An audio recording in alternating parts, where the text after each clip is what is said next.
Hell, Negro. Hey, You're live yes, already? You're not even situated. I am. Huh? I am.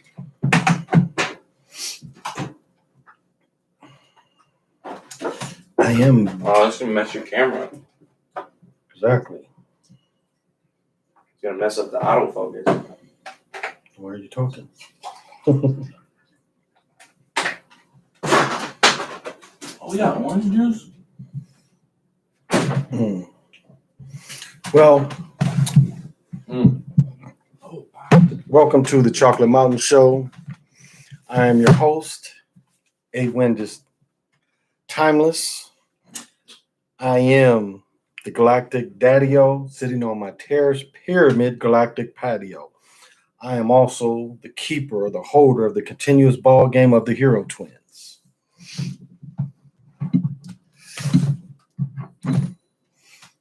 Just put some little bit of art, a little bit of tones in the air with the right intentions. You know, one of my friends told me one of the most beautiful things I'd heard in a long time.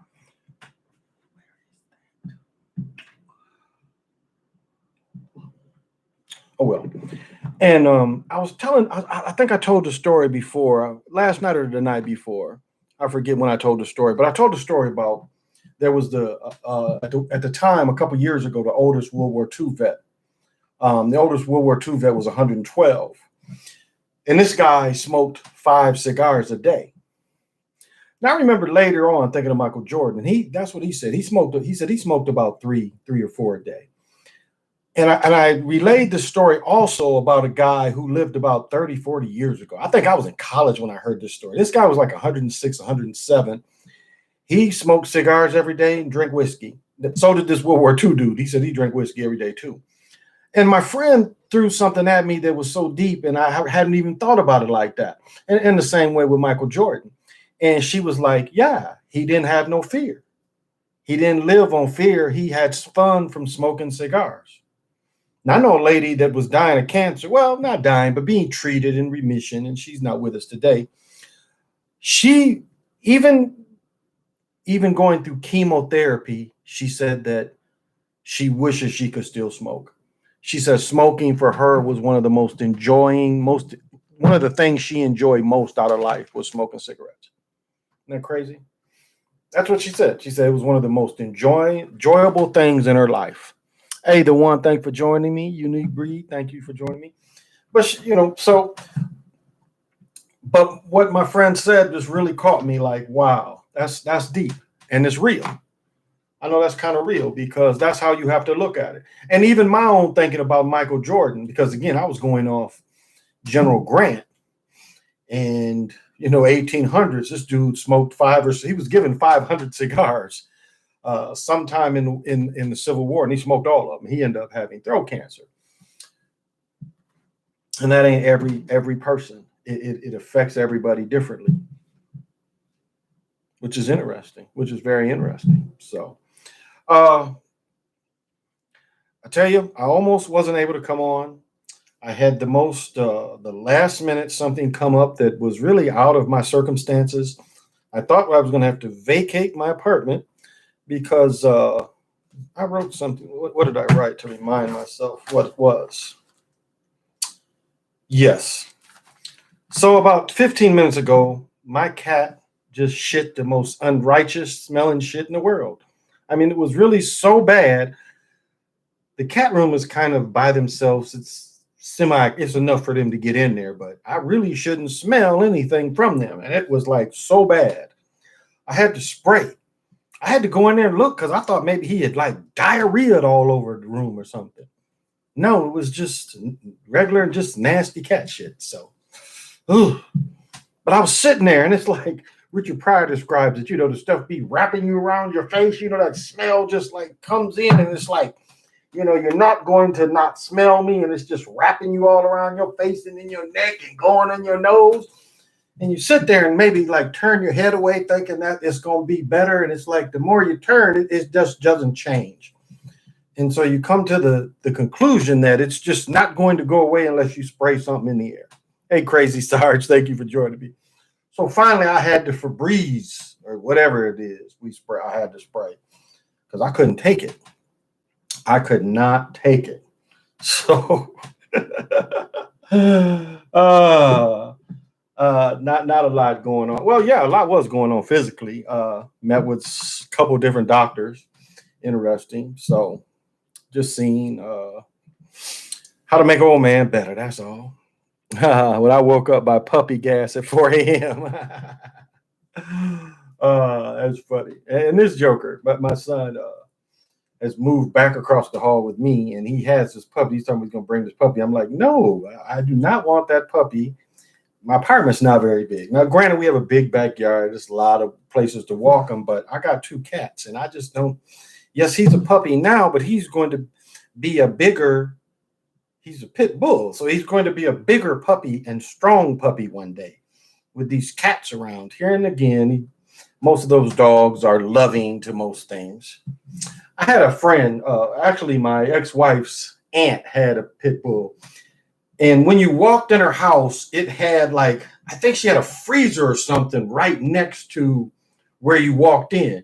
And so you would walk in, this dog would get right there, like in your face. I think she had a bull terrier, maybe. But it would just be right in your face, barking the shit at you. But it never did anything. But it was just barking. But it was like right there. And, I'd never feared anything like that because I had a pistol and I would just show the pistol at the dog and the dog would turn around and go about its business. So, see, we understood each other. See, I wasn't scared of him. I didn't ask him to be scared of me. I just asked him to quit barking at me. Still will make it do that. Mine is American Bully and Greyhound. Yeah, he has gray ears. He's brown with gray ears. He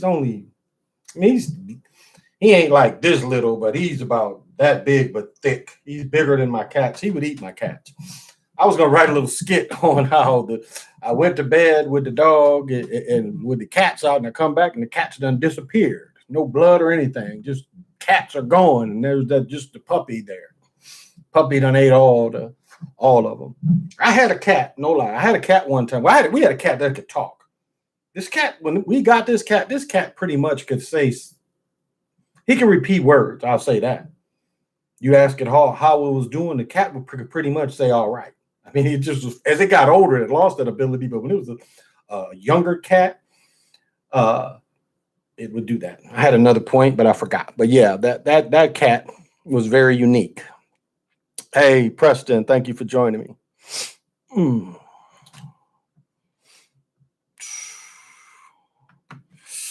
Thank you for joining me. There we go. LeBron goes 6-6 in the finals. Would you consider him having the greatest career in basketball besides Kareem? It's hard for me to be still Wilt's career. I mean, I know we're looking at wins. Modern day. I don't know. I think see what time does is time makes people forget about old athletes. And so Wilt gets eclipsed by Kareem. Well, actually, Wilt and Bill Russell kind of eclipsed each other in some way, and then it was Kareem. I mean, we watched Dr. J for a few moments. You had Magic. So it's always been argued the current people. And so it appears like the person in front of you that most people saw play last kind of takes that place in a lot of ways. Now, if he wins 2 more championships, would that even him with Michael? It would eclipse him as far as total times in the finals. I don't know why they look down on that. I mean, he still had a very productive and good season. And that's when I talk about Jerry West going to the finals, like almost all 8 straight finals against when the when the Celtics won 8 years straight, they played something like 5 times. I think they played the Lakers, Elgin Baylor and Jerry West, and they had a good season. I mean, they had stayed at the top level of the Western League for so many years, but Elgin Baylor is definitely overlooked because of his lack of titles. I would dare say that I'm trying to think. I put Elgin Baylor over Barkley. Definitely would put Elgin over Barkley. Maybe not Scottie Pippen, but very close, because I would say the only advantage of Pippen might have been somewhat better spot up defender, but Elgin Baylor was a better rebounder, far better rebounder. So I would just give Scottie the nod just for being a better defender in some instances, but not offense. I would say even offense, I would give the Elgin. Offense and rebounding, I give the Elgin over Scottie, with Scottie only being more dominant in rebounding. Now, maybe Larry Bird, little better shooter, not really going to the hoop, but Elgin matches him points-wise, and Elgin matches him rebound and eclipses him rebounding. So, again, you have to look at these old fellas and their records and how they matched up with their competition, of course. But to answer your question, again, it's like when Jordan was dominating, people was downplaying others. Magic, was he greater than Magic? Once he tied Magic with 5 wins. Because really, that's the difference. Like if you look at Magic and Bird, comparing those two players, Magic is looked at as the greater player because he won more titles in some instances. When in a lot of ways, they're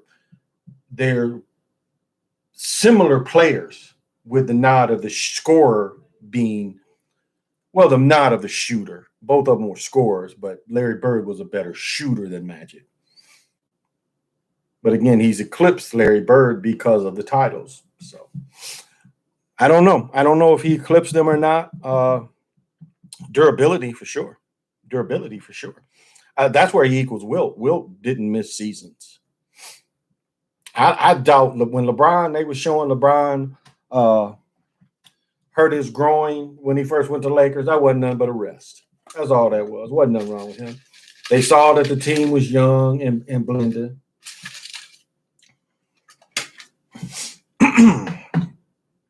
So that was just rough for him. Amuru, hey. In their league, yep. Hey, the cleanupper. Thank you for joining me. Thank you for the kind words. Michael went unbeaten in the finals. I don't think they'll ever be done again. Scottie today was Kawhi type player. Bigger though. Bigger. Scottie 6'8", Kawhi only 6'6", like Jordan.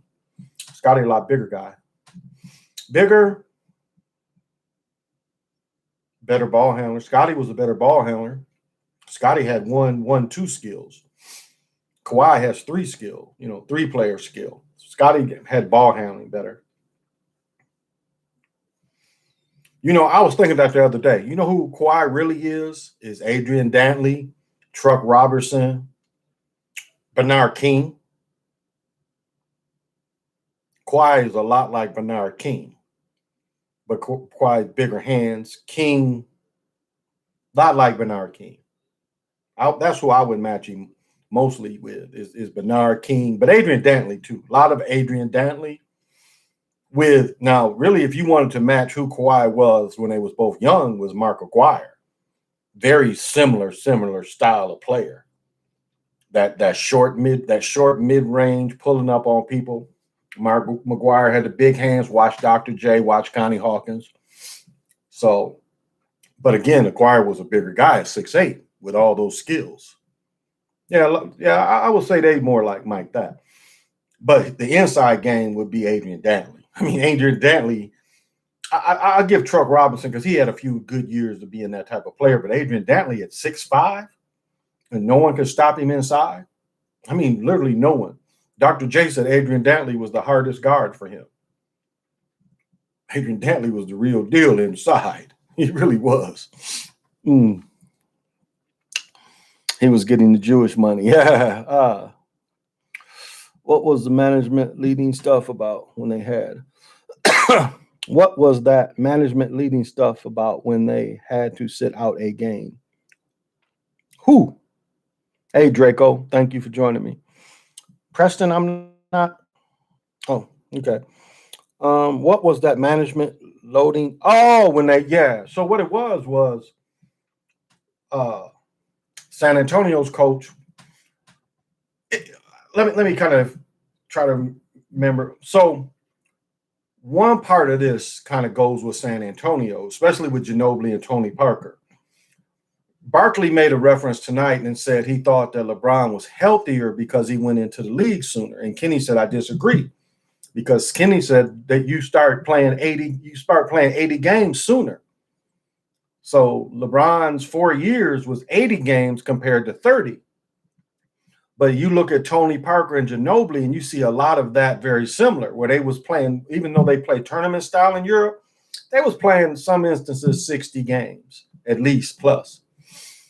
My point is, in a lot of instances, I watch players kind of beat down. I mean, look at a lot of the careers of guys who went right out of college, and in a lot of ways, you do see them tearing down. I say Ginobili and Tony Parker especially, but we even look at it McGrady, how it tore him down somewhat. And so I think going into the load management, he saw that. He saw that in those cats.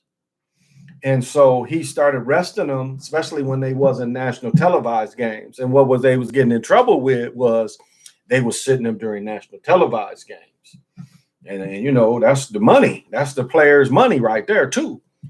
You know, so the CBA went in and the managers went in and was like, this is not good business for us.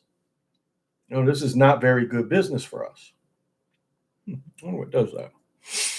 So that's why they were doing it, is to save those guys' legs, because the guys was getting burned out, especially going to the playoffs every year. You had like what that year they got mad. Horace Grant got mad at Pippen and Jordan because they set out the summer camp. These dudes had been weeks from finishing the Olympics. They went straight from playing in the finals. They went right to playing with the Olympics. So Phil made them sit out. Grant was pissed about that. Thought they was getting preferential treatment. But these men had went like, 8, 9, 10 months of hooping. It was only going to get us a little bit of rest going into another season. So Phil was smart to sit them out. But it just makes the product look bad. It really does. Again, you look at the sports being fixed. What are you resting people from fixed sports for? You can play less.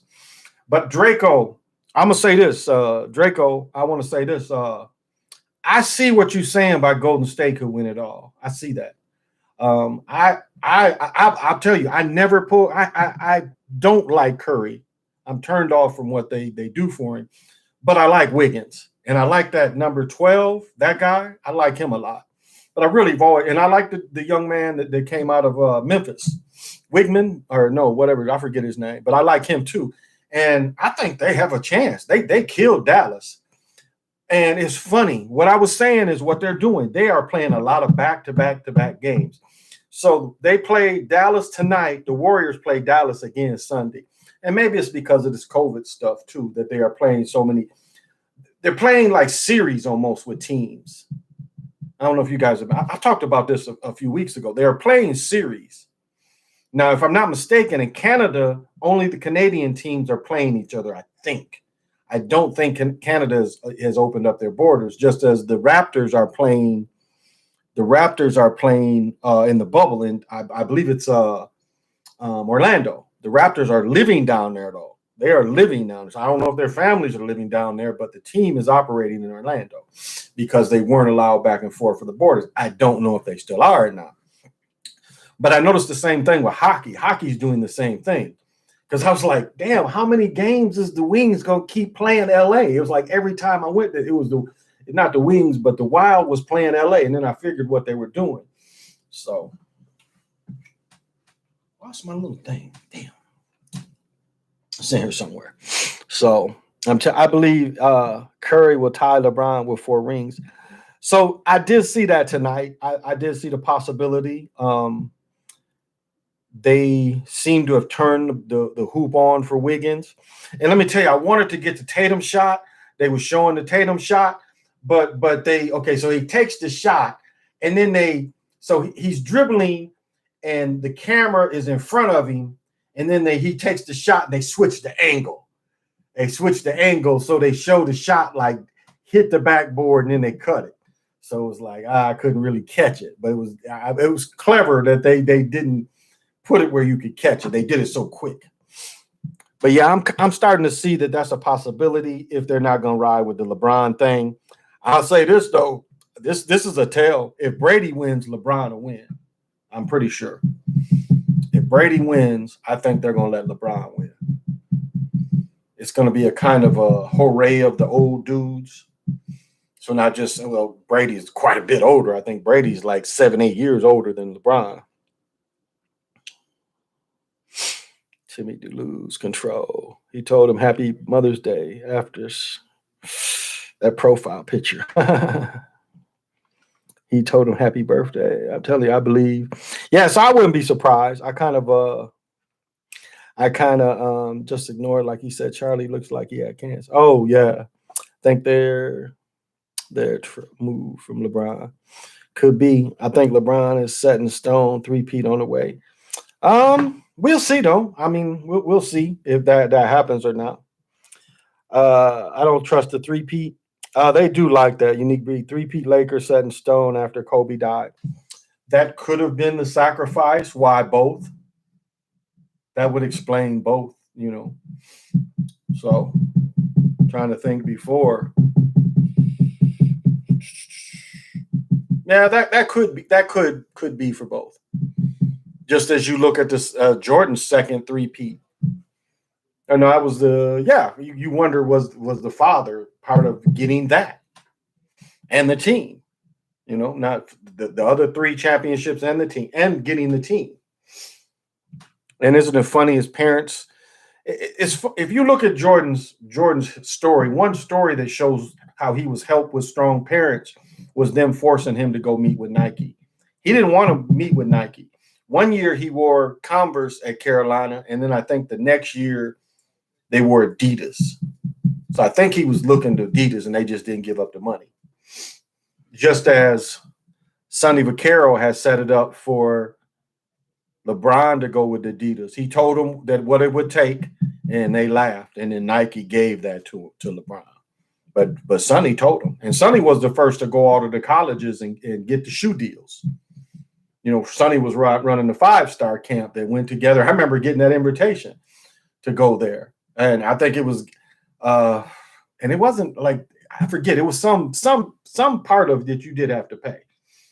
And I'm getting that from my parents. They couldn't pay to send me or some shit. But I remember getting that because it wasn't that it wasn't big, but it was a bunch of camps that you could go to. And this was before Nike camp. But he's a big part of sports history, especially shoes. So I don't know. I don't know. I was impressed. Because they've been showing them. I mean, this is another tell us how much they've been showing Golden State. They've been on once a week since the season started. And I don't mean like every game that the Timberwolves play is on Fox North here. So I never miss a Timberwolves game. It's like every game is pretty much on TV. But I mean, national games, they've been getting 1 to 2 national games per week since the season started. Now, I know watching play the Timberwolves, too. I did see them with their 3-set games because they would play each other. And one would play home, then they would go, and then they would bounce back to the other. That's how they've been kind of doing it. Or they'll go home and away. There's been a lot of that, too, home and away. Just follow up, the team staying together. Dry skin. Everyone knows it's rigged. They keep going back to the finals. Yeah, exactly. I doubt it because some of the people in the United States are so slow. I'm sticking with my Warriors prediction. Yeah, I'm considering it. I'm definitely considering it because, again, they're keeping them on TV all the time. That's a tell. I mean, it'll be other tells, but as we get a little deeper into the season, we'll see how everything is working out.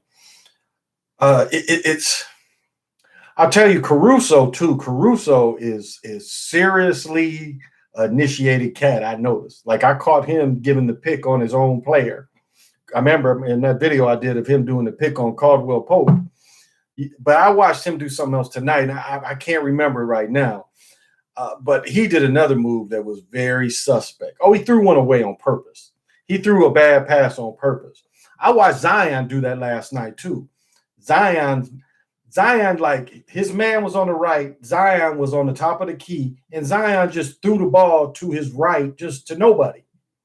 And then he kind of pointed at the guy, but it was like he just clearly just threw the ball out of bounds.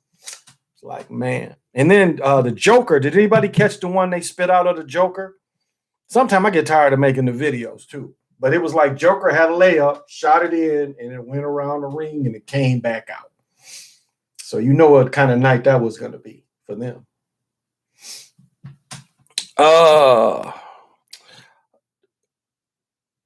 Sterility in food. Did you ever get a chance to read the New York Times article in 69, the sterility in food? No, I did not. I did not, Brisk Clown. I really thought it was the Nets, but Kyrie woke up now, so they have to be upset. Warriors defeat Bucks in 7 games. You think they're going to let Giannis go through finally? He is one of the most boring kind of players. Like, really, you can't believe, like, him getting MVPs was just as worse fixed as Harden getting it.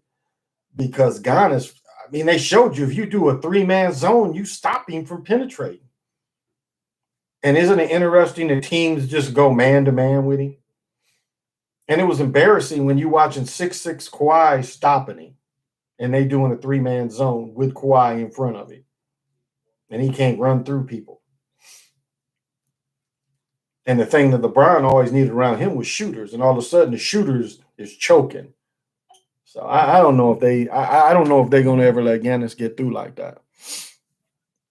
But it'd be interesting. Basketball lip for Donovan Mitchell dunk as well. Okay, I missed that one.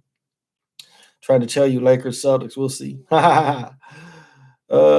We will. Certified bully. Since when do the Lakers wear blue? The Minneapolis Lakers wore blue, so that's why they wear blue like that, because the Minneapolis team wore light blue. So yeah, you can get Kobe jerseys like that. You can get Magic. I don't know if Magic had ever wore the blue. Nah, probably not. I don't think he never wore the blue, but the Minneapolis Lakers, like I think Kobe was the first. Yeah, they because some of the jerseys, how did they go? Trying to think, did they say MPLS? Yeah, some of them said MPLS in the light blue. They started wearing them first. But I was saying only Magic. I don't think Magic ever wore those, but Kobe probably did. Shaq maybe even too with MPL. So that's where the blue comes from. That's where the Lakers come from. The Lakers come from when they was here. And there was no pro team out there. There was a pro team, I believe, in Seattle or San Francisco, excuse me. It's not happening. Interesting take, though. So that's why. When do you get them? Why do you get them? They're already put the script for Curry. Next year's the 76ers. That would be interesting. Haven't seen them play in blue in almost a decade. Yeah. So that, like the Timberwolves got, they wore some City Edition. Like they're not wearing them Prince jerseys anymore, but they wore a new edition the other night. I'll tell you the one jersey I'm about to get is the black or the Wild wore the North Star colors. And the North Star was like green and yellow and white. So they're kind of nice. Whereas the new word that young people seem to be saying, they're sick. So I'm about to get one of those. And they got the hats too already. Get the hats in that the North Star colors are the green and gold. Haven't seen them play. Yeah, I blame them more on the coach. Put them in the post. So LeBron didn't win with a baseline talent team, but Curry is. That's a good point, because Curry. But I mean, the guys. If you really look at who can dominate games, them 6'6", 6'7" dudes that can jump and play defense, and that Kelly dude, number 12, he fits that. So does Wiggins. That Kelly dude. That's why I was saying on the fixed games, it was. That number 12 for the Warriors, I think his name is Kelly Oubre. No, Kelly something. But anyway, Kyrie was checking him, and he never went at Kyrie when the Nets beat him. And I thought, wait a minute. This Kelly dude been killing everybody. You got Kyrie on you, and you're not killing him. So that made me suspicious. But I knew how they did it. But I'm like, every other time I watched him play, when he had a weak man on him, they went right to him because he dominated everybody. I mean, he just been dunking on people. So, but it wouldn't surprise me. They play good together. They run.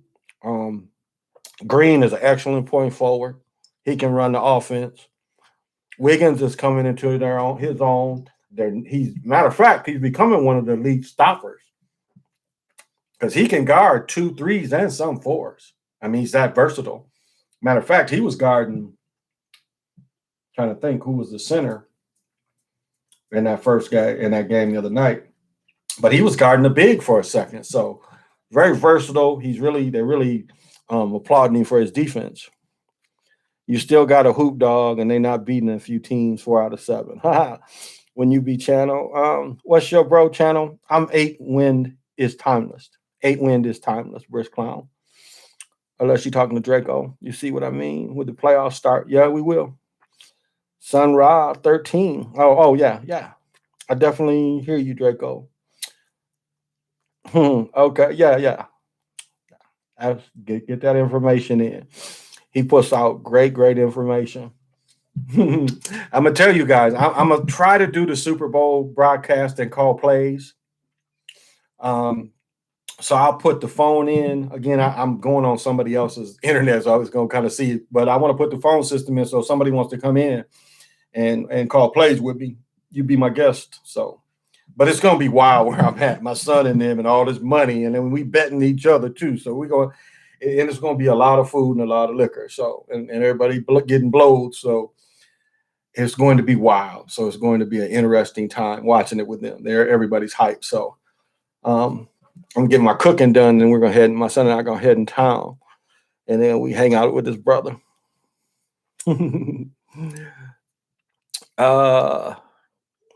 Mark your words. I was seeing that today, though. I was really seeing that, and I was feeling Golden State tonight because I just don't like Dallas.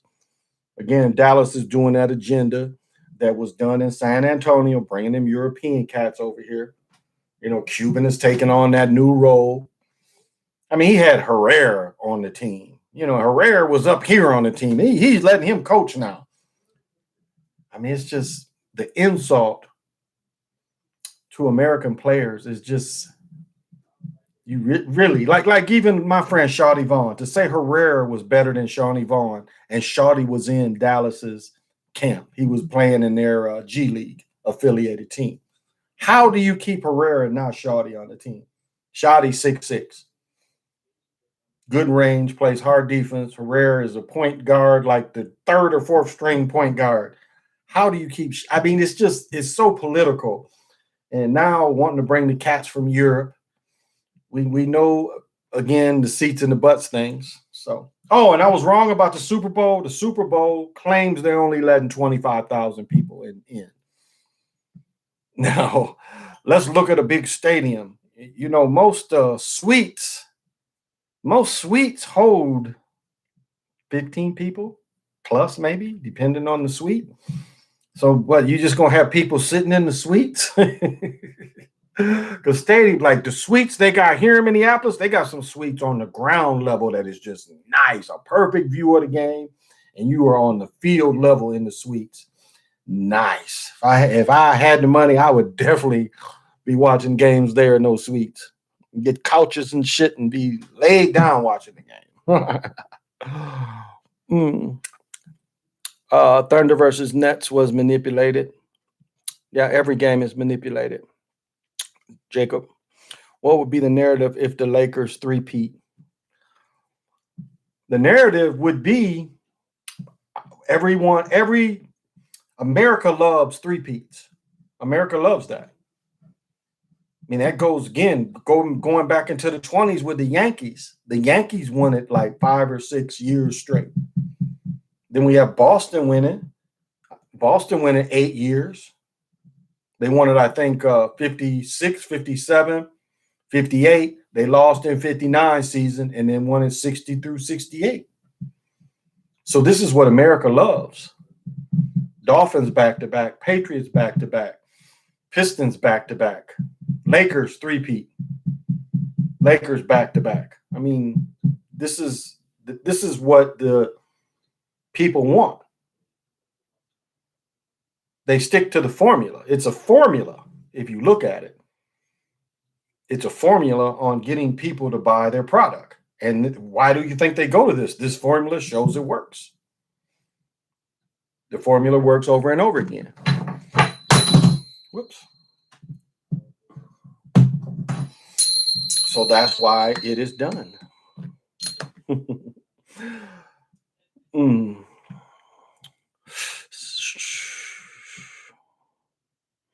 LeBron's not anytime soon. They made it clear with the 10-11 finals. Yeah, that was an embarrassment. He really, that's a game. If you could get where LeBron, that game's, if you could record that game where LeBron lost to Dallas, yeah. And when Dallas loses to Miami, if you ever could catch those re-recorded, you would see how trash those games were. LeBron or Dwayne Wade going to 20-some free throws. That's how Karl Malone's whole career was. Karl was going to get 20 free throws off every team but the good teams.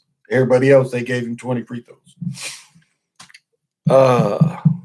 Hey, Strong Discernment, thank you for joining me. How did you learn about the sacred ball game? Really, I guess spiritually it would go back to when my great-grandfather gave the city of Paw Paw, Michigan, land for a sports complex. I think that's when spiritually we were connected to it, my family. And I think in a lot of ways, I know my sports career, but I had cousins that did fairly well as well, that benefited. I had one cousin that led the nation in high school rushing. It was like he has the highest number of rushes behind, like he has a plaque like Herschel Walker. It's a couple cats that's in front of him, but he had a high school career that he led the whole nation in high school rushing. His yardage is still a type of record for high school. So understanding that, and then kind of getting the time walking papers, and then getting into this with Jose Aguirre. I show this every day because I do the divinations out of this, and then reading the Pape Vol, and through the Pape Vol, truly understanding what the hero twins were, and studying again the Mayan, the Omen, and understanding what the ball fields really were. I'm the only one that comes on here that talks about the ball fields also are healing centers. And I don't mean you break your leg or get your throat slit, you can go there. No, but I mean easier things that can heal, especially like broken hearts with women. Some ball fields are for loss of children, loss of a family member. They're grieving fields. And so this is the kind of energy. Depression is another one that this can be, the fields can be used for depression to lift you up. Because again, I call it continuous ball game. Not that it's not sacred, but it's the energy is being played somewhere constantly. There's a ball bouncing somewhere in the world.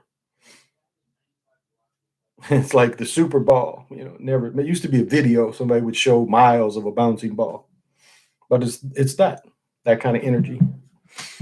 There was a 2K YouTube that literally said Detroit mentally broke down Jordan and made him lift weights.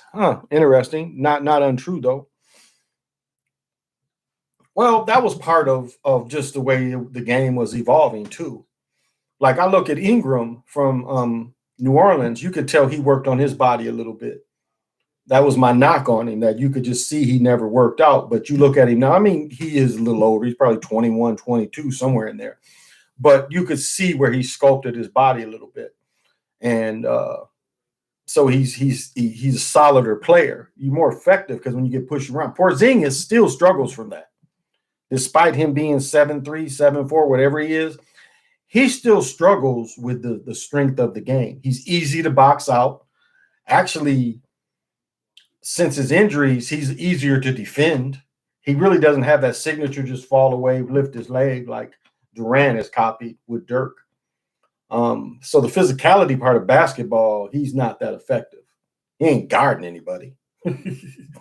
So, and the same knock I had on a young Dirk, he ain't a solid rebounder either. This dude plays really just mostly a three, 7-4, and really his game is a three kind of game. 16 NBA finals was obvious. Yeah, they were obvious too. I would like to hear how long you think this spiritual war lasts. When will the veil fall completely for humanity?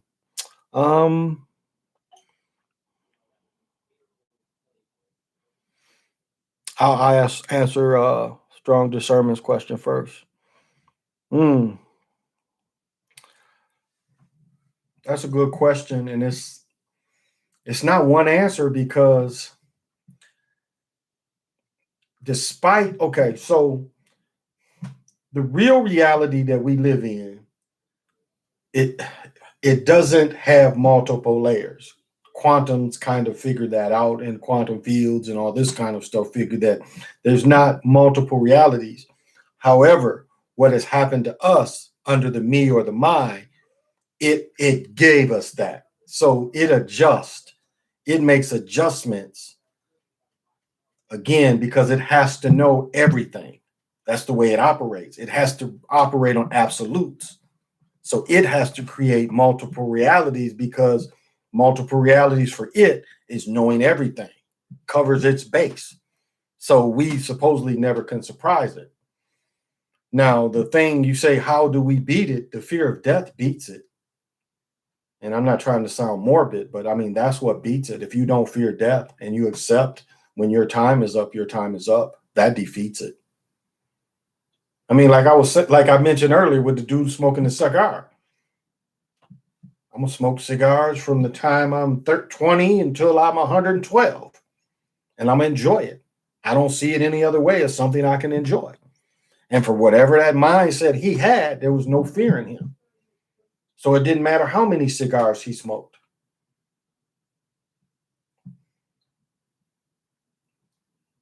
So, I mean, I know for this consciousness, that doesn't do us a lot of good.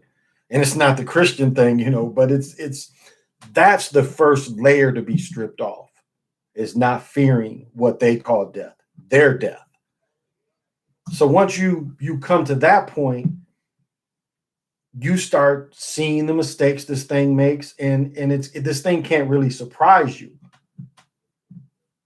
Because again, the worst thing this thing can do to you is the death fear. So I don't know if I have an absolute for you.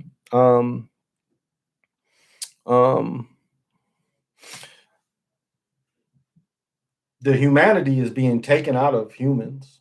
I mean, that's one part of it too. I mean, I can't say for certain, but I see the medicines that they want to push on everybody is trying to let more and more humanity out of it.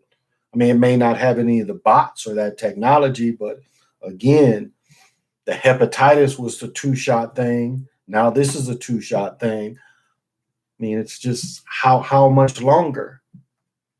It seems like it's the same play over and over again. It's like a type of repeat. So the best I can say is work on yourself and don't fear this thing. And that way, the true intention of what you really are and your possibilities are unlimited. Because you can, and it's not like,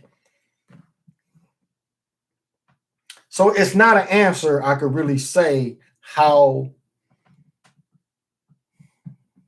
It's like I think the question you're looking for is, will we ever beat the me or the mind? Every day it looks less and less like we will. Every day I don't think so. It's like it gets stronger, and the ones around us get weaker because they fall for it.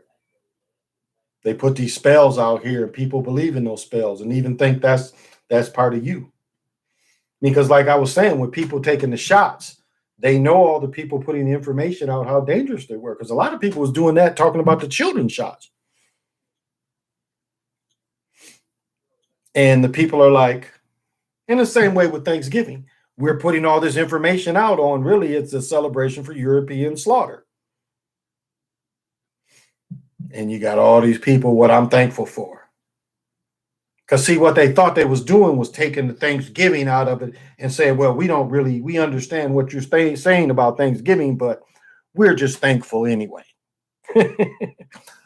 So it's not, strong discernment. It's not an easy question, but it's the thing is we can't save anybody. That's the point. It's like there's not one person over 60 that I could save.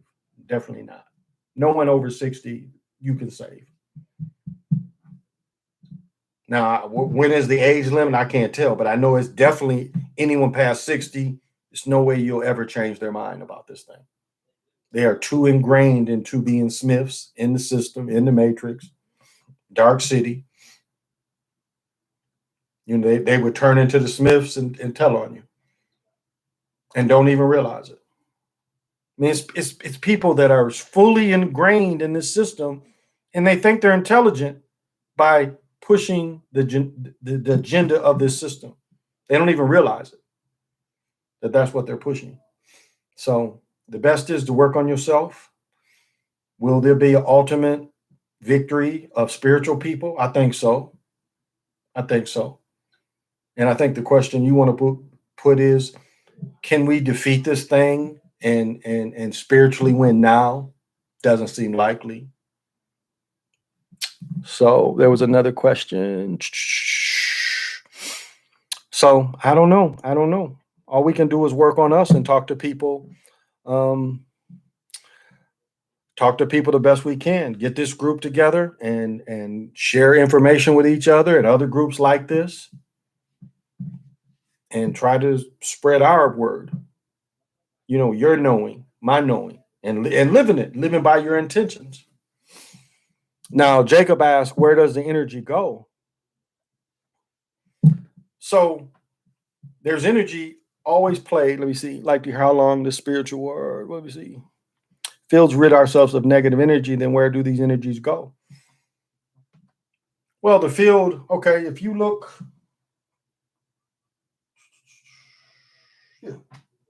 no, it's not here. It is here. So I can kind of show you, can't show you fully, but I can show you partially. So this shape here is the shape of the sacred ball field, this eye back here. And so you'll have a natural exhaust. That's kind of the way the energies would come in. So what you would have is the energy, as the energies would come in, they would always be filtered. So the energy generally comes in from the right, and I can't show you which way the right is that you'll see it, but the energy would come out in one way and go out the other way. So it would constantly be filtering out the negative energy. But the ball game is so strong that that's what it's for. It's so long of this tradition of this spiritual energy being there that's how it would filter it in. And with that, I guess I can do the divination. Let me see, have I missed anything else? I just have a feeling that QBs have speakers in their helmets and they tell those dudes to throw the game. Of course they do. Of course they do. Of course they do. They have, Draco, they have speakers in their helmets. All of them. All of them have earbuds. All of them. Now, even special team players. That's why special team players hold, go out of bounds, come in bounds, touch the ball, all that stuff. All those mistakes. Clip in the back. They got a phone on the sideline, only head coach and quarterback can talk to it. Yeah, right. All professional sports are rigged and scripted. What is your opinion? Adrian, excuse me. Yeah, they are. They definitely are. I get you completely. There's so much more to our lives. They are centering everything and are practically erasing and rewriting history. Yeah, definitely are at the same time. Quantum of Science was saying it. It's like some of these events that happen now, what is happening has happened. And so in that regard, they definitely, so if you really look at the things in the past, there's future events. That's what Tenet is trying to show people, that they do these future events, and the future events change the past. I mean, this is the only way that you can figure that Cortez and them won. It had to be some type of help, or it had to be. It didn't take as long, or we're not as far into history as we think.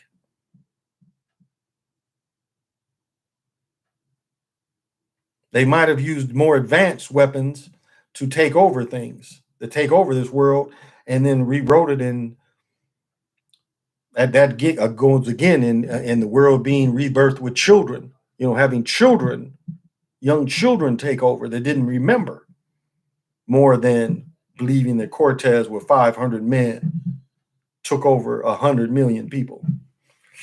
So, macabre activity, key to reaching the next dimension. That's one way. I gave my son a Shungite macabre, very strong. They're similar to how the ball game have up and downs, filtering energy. Exactly. Even kickers. Damn joke. Well, I'm gonna give my divination now. So it is 13 batoons, 0 cartoons, 8 tunes. We have 4 unos, and we are up to 8 kin. And 8 kin would be Lamont. Star harmony, the octave, intuitive realization, a pattern of higher life, love, and star seed. And to give, and the energy is from the south. So we are coming at the end of a turn. So anybody wants to use that energy for tomorrow. And under the Toltec system, I'm going to read a little more. Hope it's not too boring, just to kind of get the point of all this. So the eagle and the rabbit accepted the mission. The eagle took the rabbit into its claws with care and flew high speed towards Tukakasto. When he got close to the second sun, he threw the rabbit against its face so hard that the light of this sun diminished and turned pale, becoming the moon. In that moment, two Tucados and Namanutas started to chase each other, and they have been pushing each other around the earth ever since. Another interesting consequence is the imprint of the rabbit shape was left on the surface of the moon.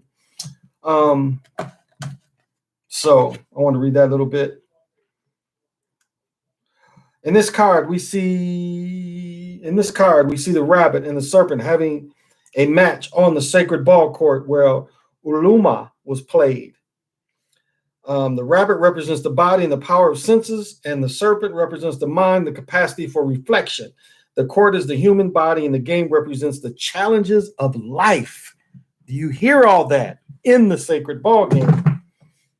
This card represents the tension between the enjoying life by following your instincts, senses, and material pleasures versus looking for the development of awareness. If the rabbit wins and the serpent loses, we will lose because the dominance of the senses result in the sacredness of will result in the sacrifice of higher awareness. On the other hand, if the serpent wins and the rabbit loses, we will fail, and we will fail because our quest for higher awareness would kill our joy for life. This card tells us that we need to take care of the balance between the two aspects of our existence, for joy and awareness. The rabbit teaches that if you forget the joy and pleasures of life, you will be wasting something precious, enjoyment of the one life that you live in eternity. But if you surrender to the quest for pleasure and forget the development of awareness, you will lose your soul and what is precious as well. The key to success, of course, has to be balancing both sides. And that's kind of what I was talking about a little bit earlier, is having balance in your life. Again, balance does not mean standing in the middle on the teeter. You kind of got to hustle back and forth. That is true balance. Sometimes you got to run really fast to the right, and sometimes you got to run really fast to the left. To find your righteous spot.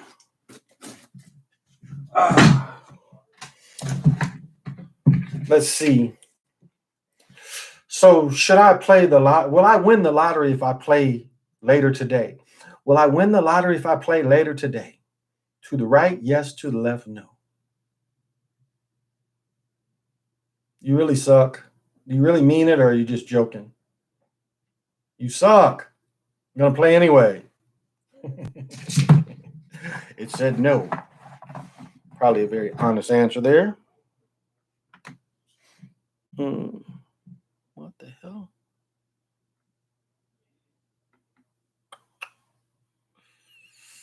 Oh,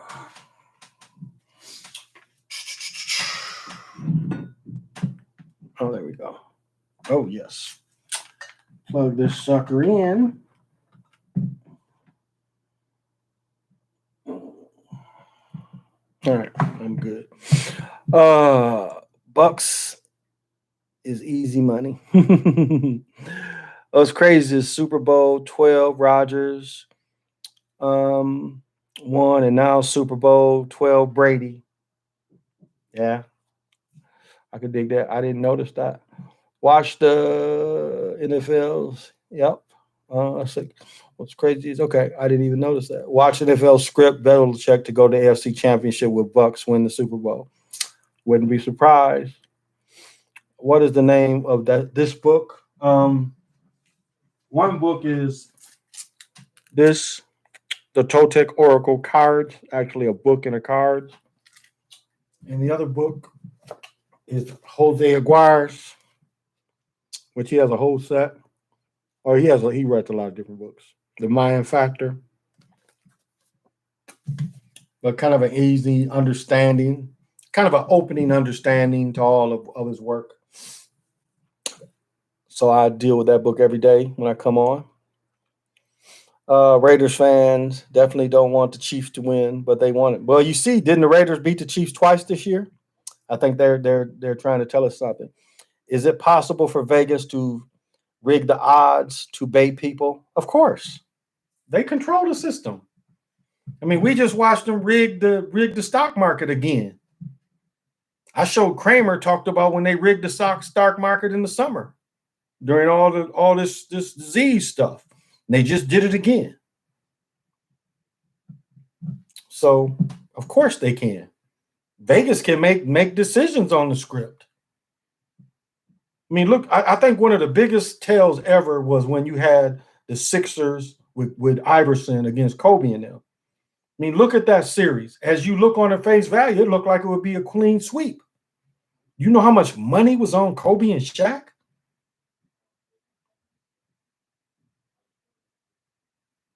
And what made sense? I mean, think of it from a business perspective on, you can't make a lot of, the gamblers looked at like they wasn't going to make a lot of money because the money was so heavy on Kobe and Shaq. So what game could they make a lick? First game. It's more believable. Iverson comes out and turns the game out. Remember when he walks over Lou in the corner? That was where they made their money, was in game one. And that's where they were satisfied. They knew they wasn't going to make money the rest of the games. It was going to be 4 straight. Another one was where they made a killing was when the Lakers and them got swept by that Detroit team. I remember I had to ref somewhere, so I had to listen to almost all the game coming back. I forget. I was a ways away, so I had to listen to maybe I had multiple volleyball games. I don't remember. But I remember listening to the game on the radio, and I was mortified. I was like, how did they lose to this untalented, no-scoring team? It just made no common sense that the Pistons beat them like that. Swept them. Not just beat them, but swept them. That made no sense. Made no sense whatsoever. It just did not make sense. Pistons weren't that tough. And then what happened a couple of years ago to that very Piston team? LeBron damn near dominated them with 40, 50 points? That was basically the same team that beat Shaq and Kobe. And here's young LeBron, kind of his coming out game when he took that weak team to the finals.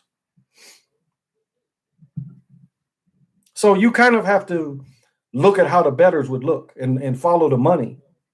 Listen to all the information you can get about where the money and how the money is moving. And that's how you kind of tell. So, of course, Vegas has always had a hand in it. I mean, it was a time where players were coming up missing. Players taking that money, them mugs be missing. You don't hear about it as much as you used to, but you would hear about players getting beat up. No explanation. Why was the player beat up? I often wonder that about Tiger. It is not believable that some woman just found his phone and she just beat him up. And then Tiger has never been the same. Whatever happened to Tiger was professionally done to him. And I'm pretty sure he was professionally beat up, worked over, and he's never been the same. And you can't tell me that golf is that hard on your joints where you got to have multiple back surgeries, multiple knee surgeries. Just doesn't make sense. So whatever's done to him, he broke a couple different codes. And they did some permanent damage, like what was done to David Thompson. Like the old Studio 54, you had to go upstairs. The club was upstairs. So you had a couple flights of stairs. It was like that kind of thing. And he got thrown down about 10 to 12 flights of stairs. Ruined his career. Like in his 7th or 8th year.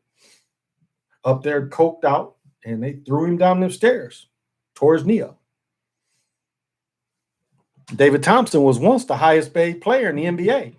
He had a $42 million contract in like 82 or 83. Not 42 a year, but maximum was 42 million. It was the highest ever. David Thompson was that good. But they coked him out. And he coked himself out. Can you explain where the information comes from in that book? This one or the one with the cards? Which book? Which book do you mean, Draco?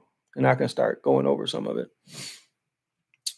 Do you mean this book or the other book?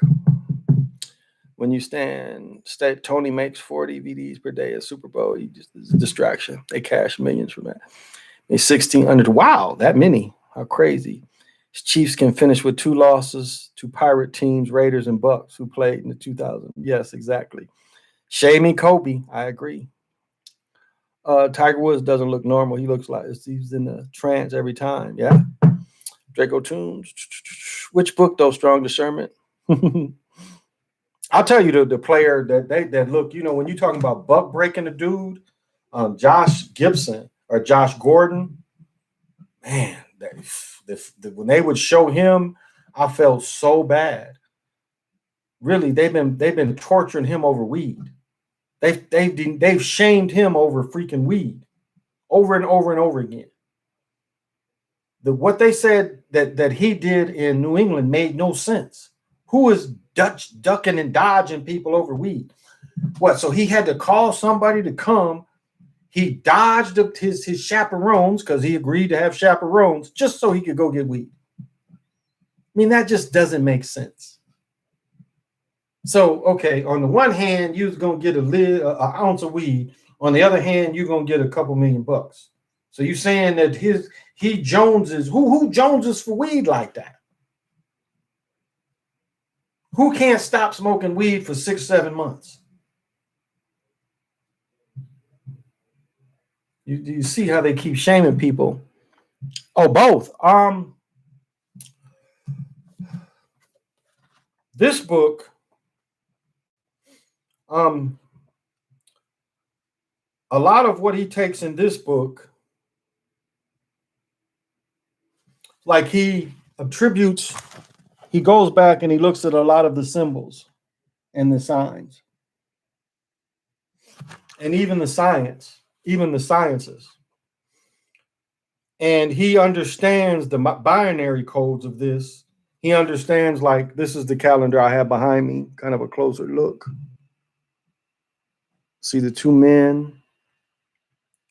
Oh, this one has the dragons on the bottom. No, they're 2 men. You can see the men right here.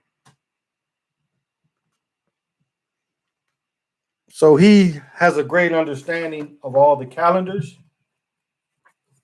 And he understands the idea of Hanukkah. But he also understands the binary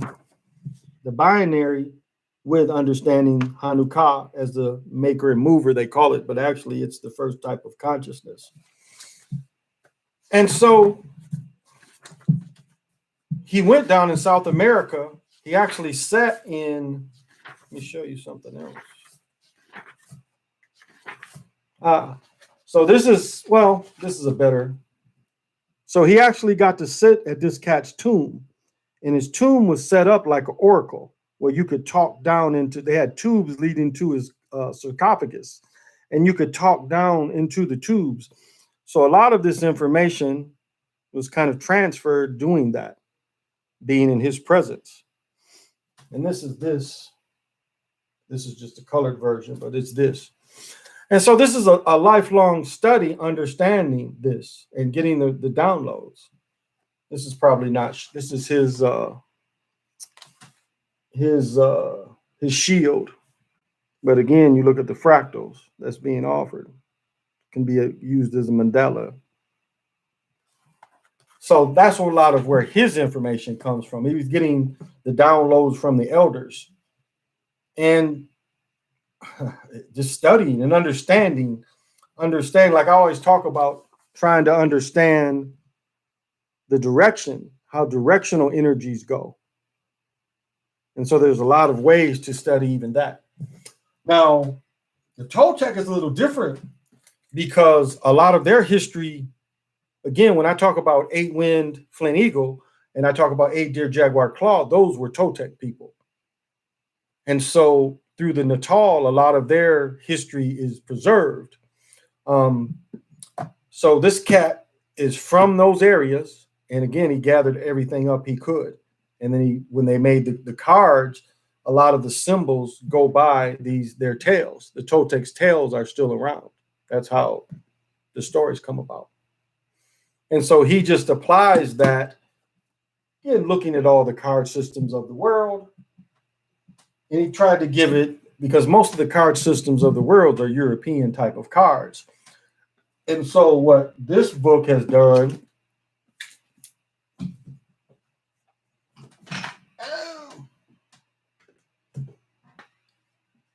and then these set of cards that goes with this big book and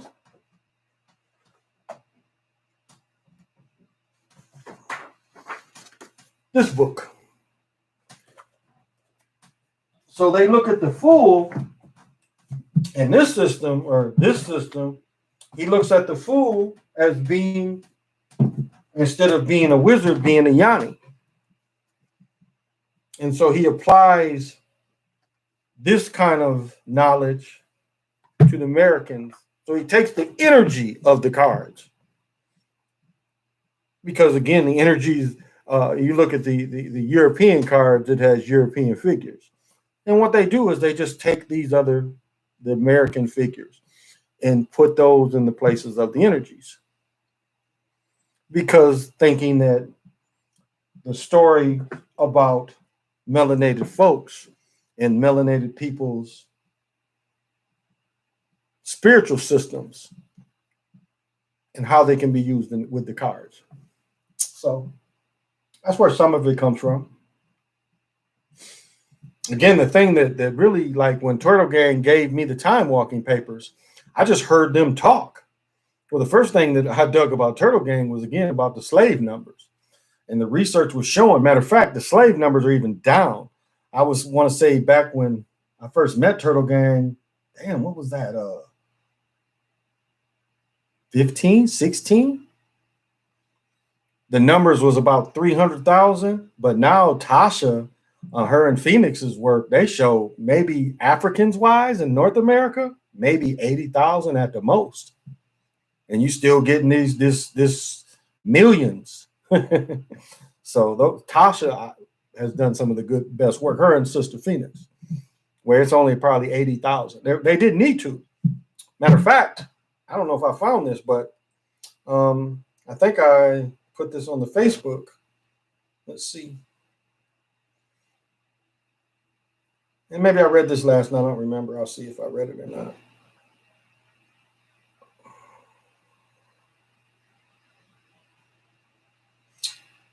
Oh, did you guys see the dude, store owner bet 3,43,43.46 million. He'll win 3.7 million. If he wins, he put it on the books.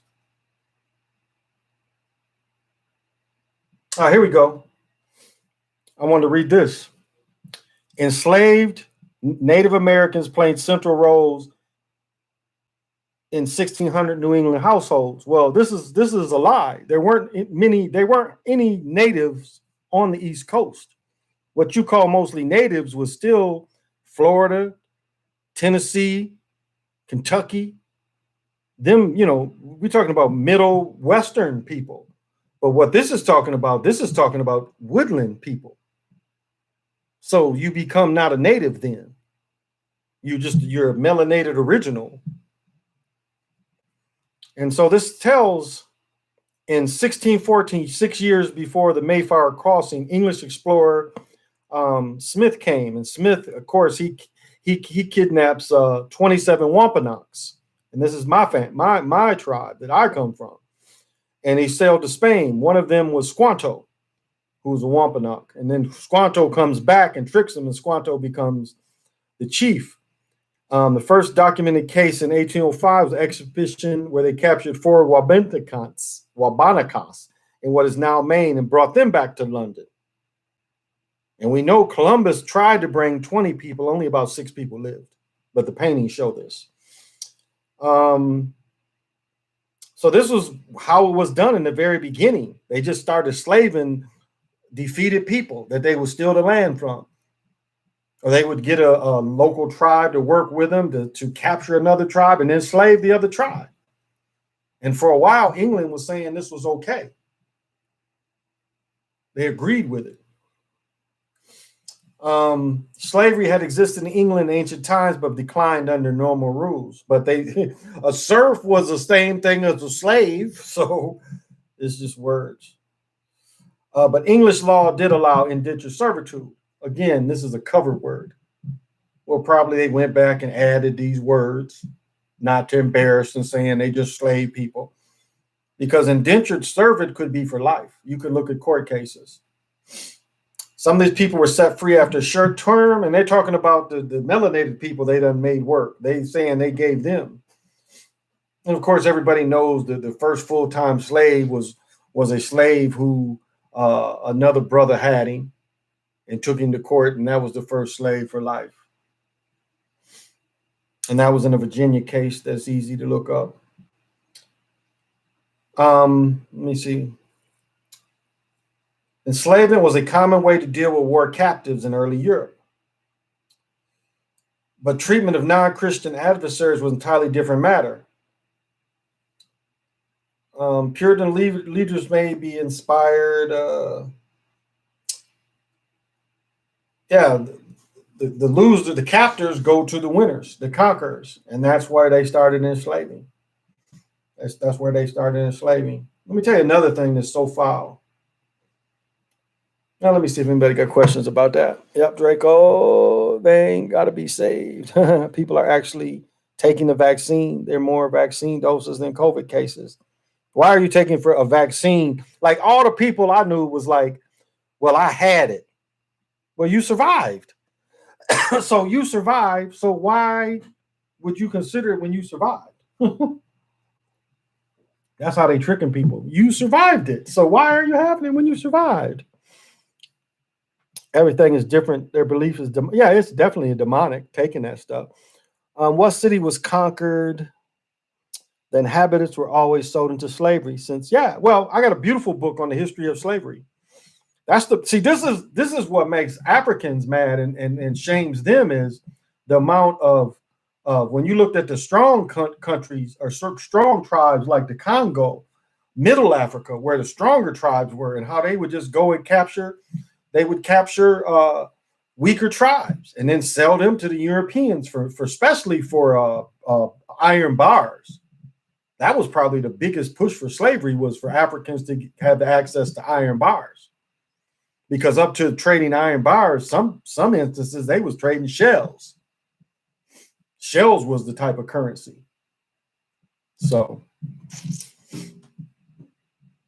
Oh, when a city, nothing new out of the slave population with the worst was it the Africans.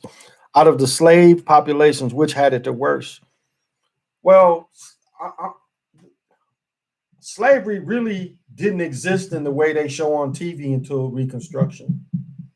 And that slavery didn't end until the 60s because you could be criminalized. So that's what they did is they criminalized it. So that's the slavery that we know was the criminalized version of Reconstruction. The root shit and all that. The Civil War, the South was not what they said it was. It wasn't about slavery in the South. We had a lot of, again, we have we had melanated people fighting for the South before the Northern troops. So if these people was just slaves, why was they giving them guns? You understand? The melanated people in the South started going to war with them almost immediately. And it had nothing to do with slavery. It had to do with them wanting those lands, them bankers wanting the lands. Again, I've talked about this many times. It was almost 80 European generals that fought for the North. And again, I've talked, I'm one of the first to really get people about gangs in New York show you. They was taking them right off the boat, sending them down south to fight. Remember the Irish? Taking them right off the boats. They done got off one boat. They sent them, putting them on another boat to go down south to fight. So it wasn't about slavery. It was about acquiring those lands because they were slowly taking over the North already, the corporation. Again, the South did not go to war against the Northern states. They went to war against the Federation, the Federals, DC. And Lincoln and them convinced everybody of the lie of slavery as a kind of one thing they've always done to Americans is a roll call, as a awaken call. World War I was over there. Over there. They giving you songs to brainwash you to go fight in Europe. Now, Quantum of Science was showing where they were shaming people over in Europe to fight in World War I. Shaming them, putting white feathers, like, why ain't you fighting? You a young man, why ain't you over at war? So these kind of lies that they've been hitting us with.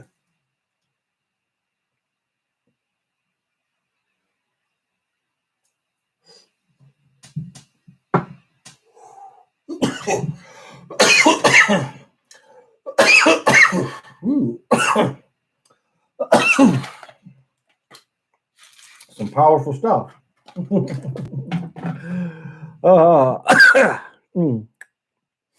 95 recovery rate. That's right.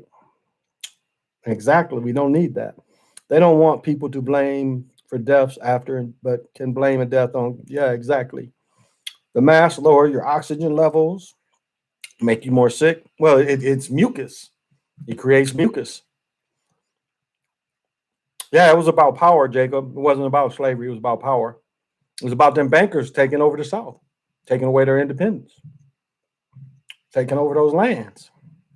Because they took, I know, what was the latest movie?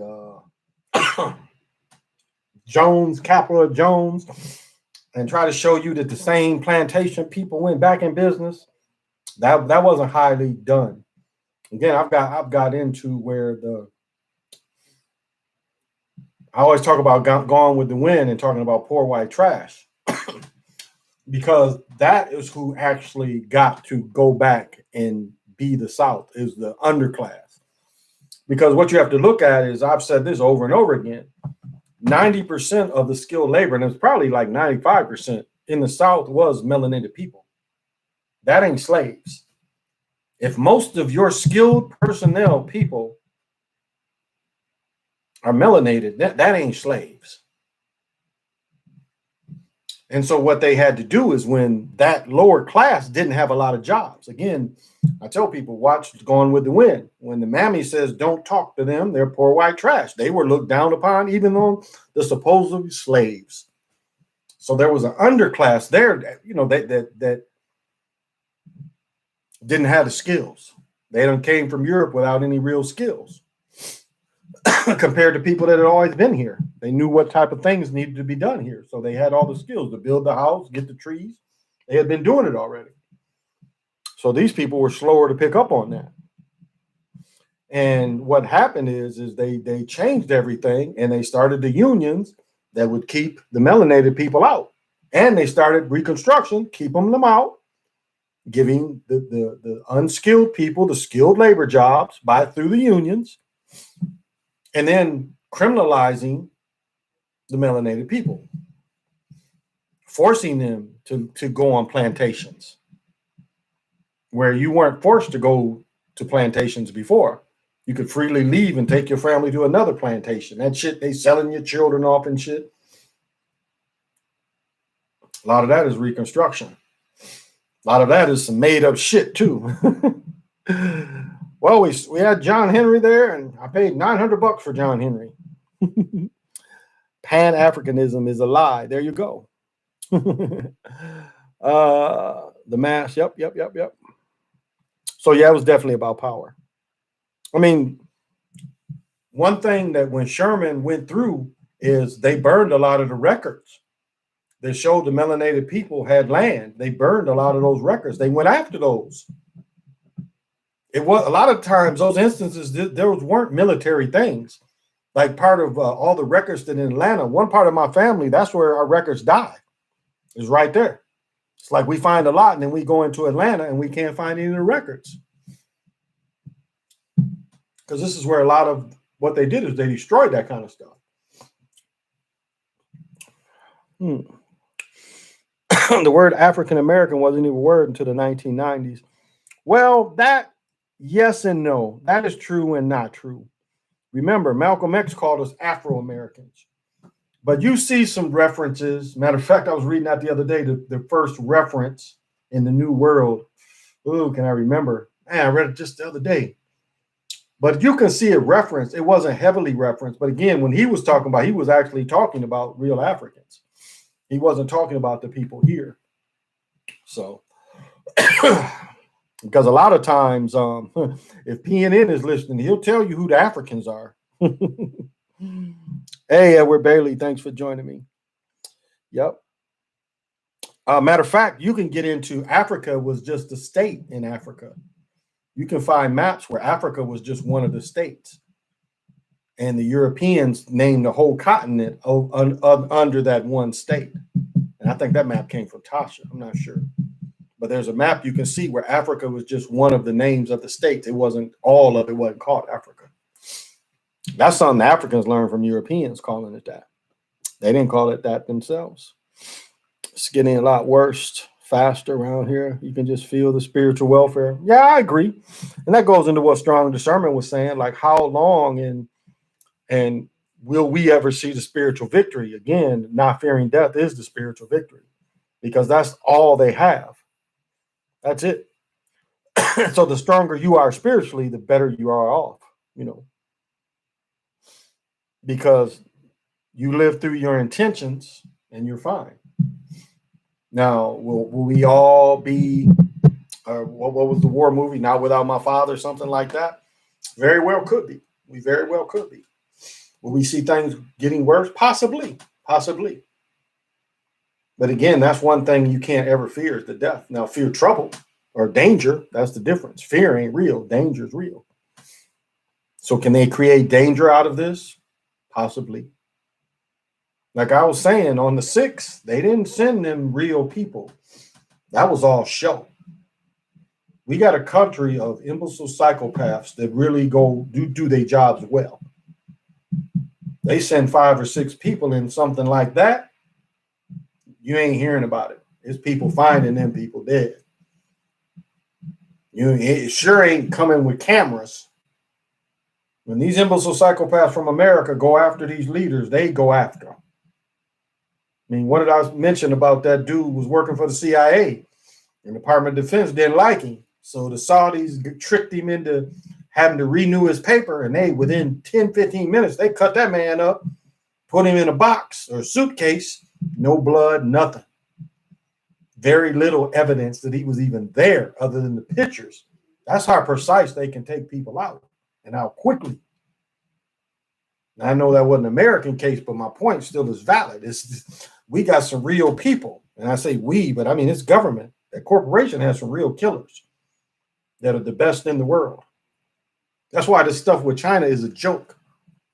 We spend like still 50 times the amount on our military that China does. And all China can say is, well, we got 1 million men. And you think China's so tough, all you got to do is look back at World War II. And people didn't, a small army of 30,000 took the whole country of 1 billion people at that time. That ain't a very warlistic people. You let 35,000, I know a lot of people say, well, they had a better army and navy. They had a better navy than China. And the Chinese defeated the Russians in the 1800s. And that's true. Darwinism has been debunked. Oh, clearly debunked.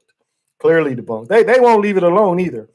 They'll try to say, well, you see, that butterfly kept developing. It started as black, and now the butterfly's got hands. So that shows Darwinism, because the butterfly, we got pictures of it black. Now the butterfly's got hands, and it wears little white gloves on the hands. So that's Darwinism. You see, it evolved. Yeah, you look at that weirdo. You know, most of Darwin's work was to his daddy. His daddy did a lot of that work. And Darwin was the weirdy of weirdos. He was the weirdest of weirdos. People didn't want to be around him. You ever hear the story about the dude not wanting to be in Vietnam because he couldn't quit jacking off?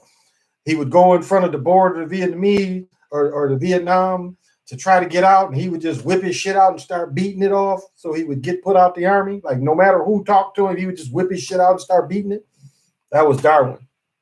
That was Darwin. Look him up. He was a weirdo. Do I go live on Thursday nights? I go live every night except Tuesday night. I don't go live on Tuesdays. Most of our military budget goes to outdated technology supported by local politicians because of factory. Oh, yeah. Pork money. Absolutely, Jacob. Pork money. We'll still manufacture weapons for the Cold War era. Some ways, people still buy them, though. Like AKs. Why do you think AKs come from all around the world now? You can see movies where we supply countries like, as I was saying, the CIA and Department of Defense will give people AKs. The fat dude was in the war movie where they had all the AK with bullets and they had to transfer the bullets. What was it called? War dogs? Wasn't it called war dogs or something like that?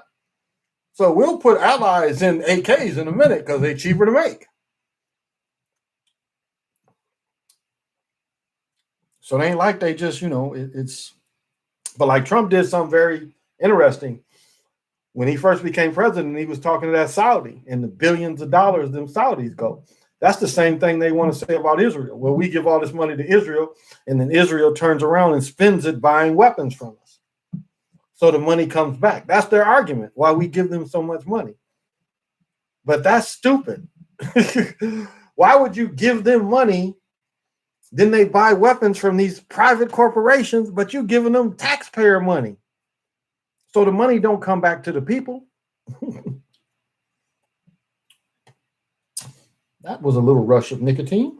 The money doesn't come to us, but they take it from us. That's a good point. They keep us in the mental thinking of the Cold War, the mental propaganda. All the stuff about Russia, all the stuff about China, it's Cold War sphere tactics. Again, when I was in kindergarten, first grade, we were still doing damn atom bombs. So we had fire drills, but we would still do atom bombs drill. They were telling you that if you get under your table, your desk, you could survive the atom bomb blast. That's how stupid they would tell you. And then I think by the time I was in third grade, they quit doing that shit.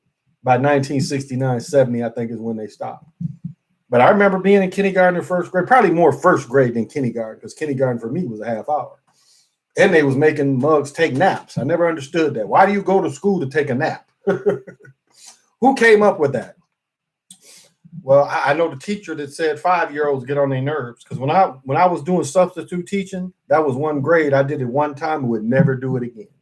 Most of the children were scared of me for one, but it was just too much. I did it one time, and that was one time too many. I only did it because I did a favor to a friend.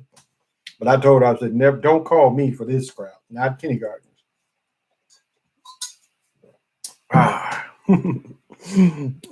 It's not just weapons. We are still using 100-year-old tech in our everyday life. Well, somewhat.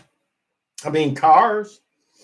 The cars we drive, yeah, they put all the computers and shit in them, but it's still basically an engine that was developed in the 1890s, early 1900s, basically. And that's why the gas shit, like right now, gas closed at $56 a barrel, which technically we should be about $2.30 everywhere in gas. But one place had it at $2.24. This other place had it almost $2.40. Within miles of each other.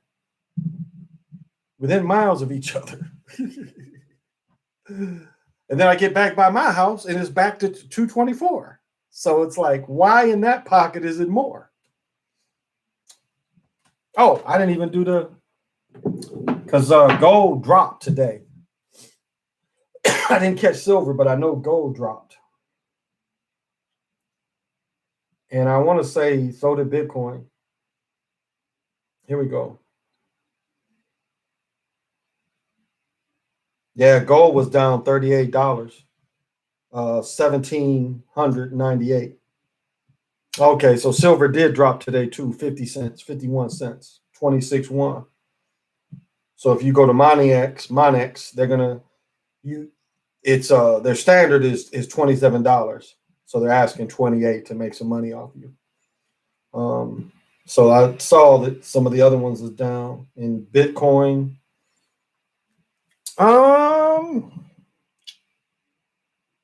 Yeah, Bitcoin, I think Monday I looked at was 36. So Bitcoin has a slight surge. Yeah, up $449 to 37,000 per. Yeah, everything over here is in the. So Ether is even up $26 down to 1,600. Dog coin is 47 cents. XRP is basically 44 cents. And then Litecoin would be 149, up $2.82.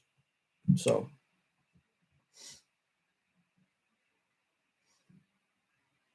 those that follow that.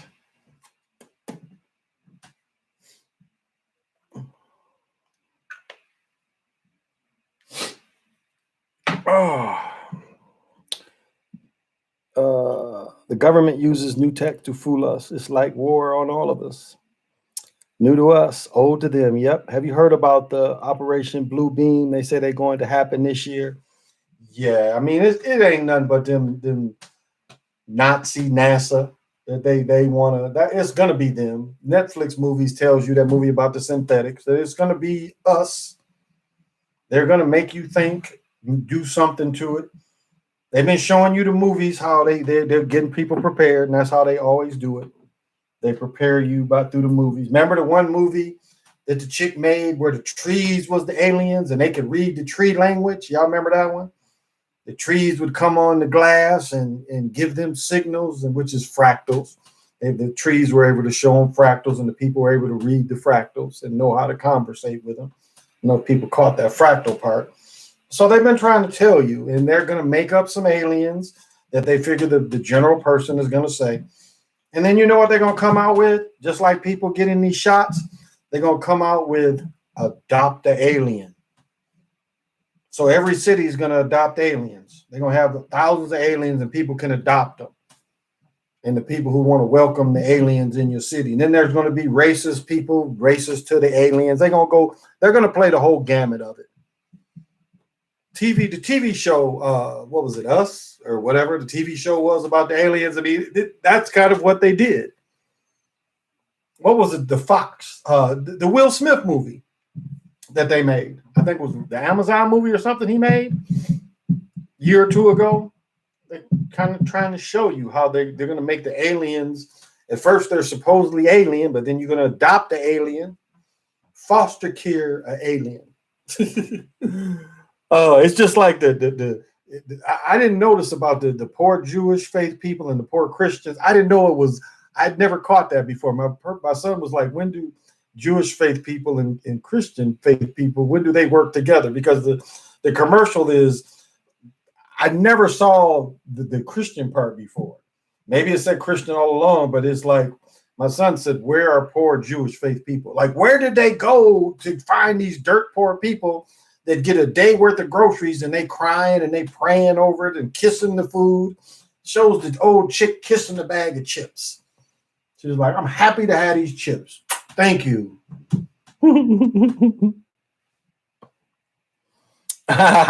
She said he gonna be 100% wellness. Hey, Barbara, thank you for joining us.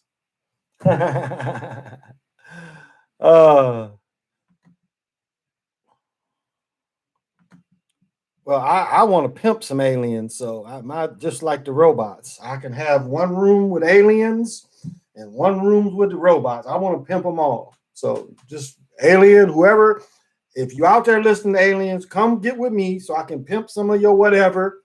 I'm sure there's some weirdos out there that would get with them. So get with me, aliens. I will help pimp some of your whatever. If you just got a blob that a man can lay in, like say it's just a blob. Remember the blobs in the cartoons? They were just little blobs.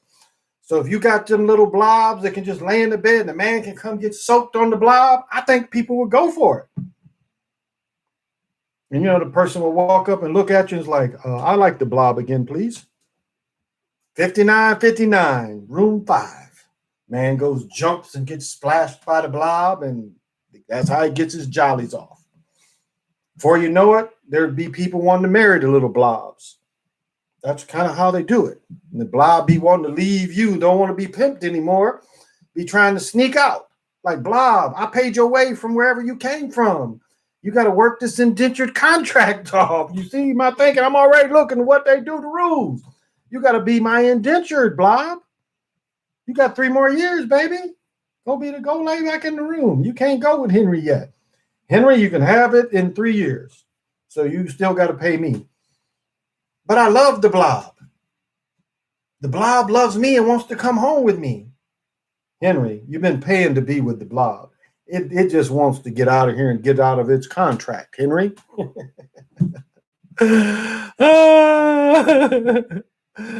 They probably already in China probing women doing swaps. Oh, those pictures are showing the butt out the window. I mean, you know they were doctored, but it's like, we don't believe that. And the thing is this is the thing too.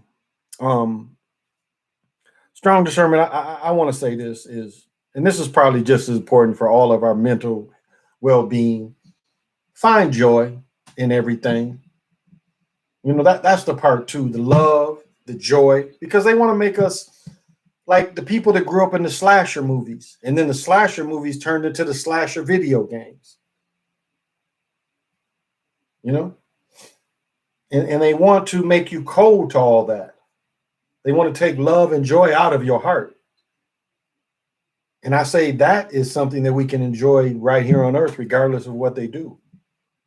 We can still have love and joy and help our fellow man, fellow woman, live by our intentions.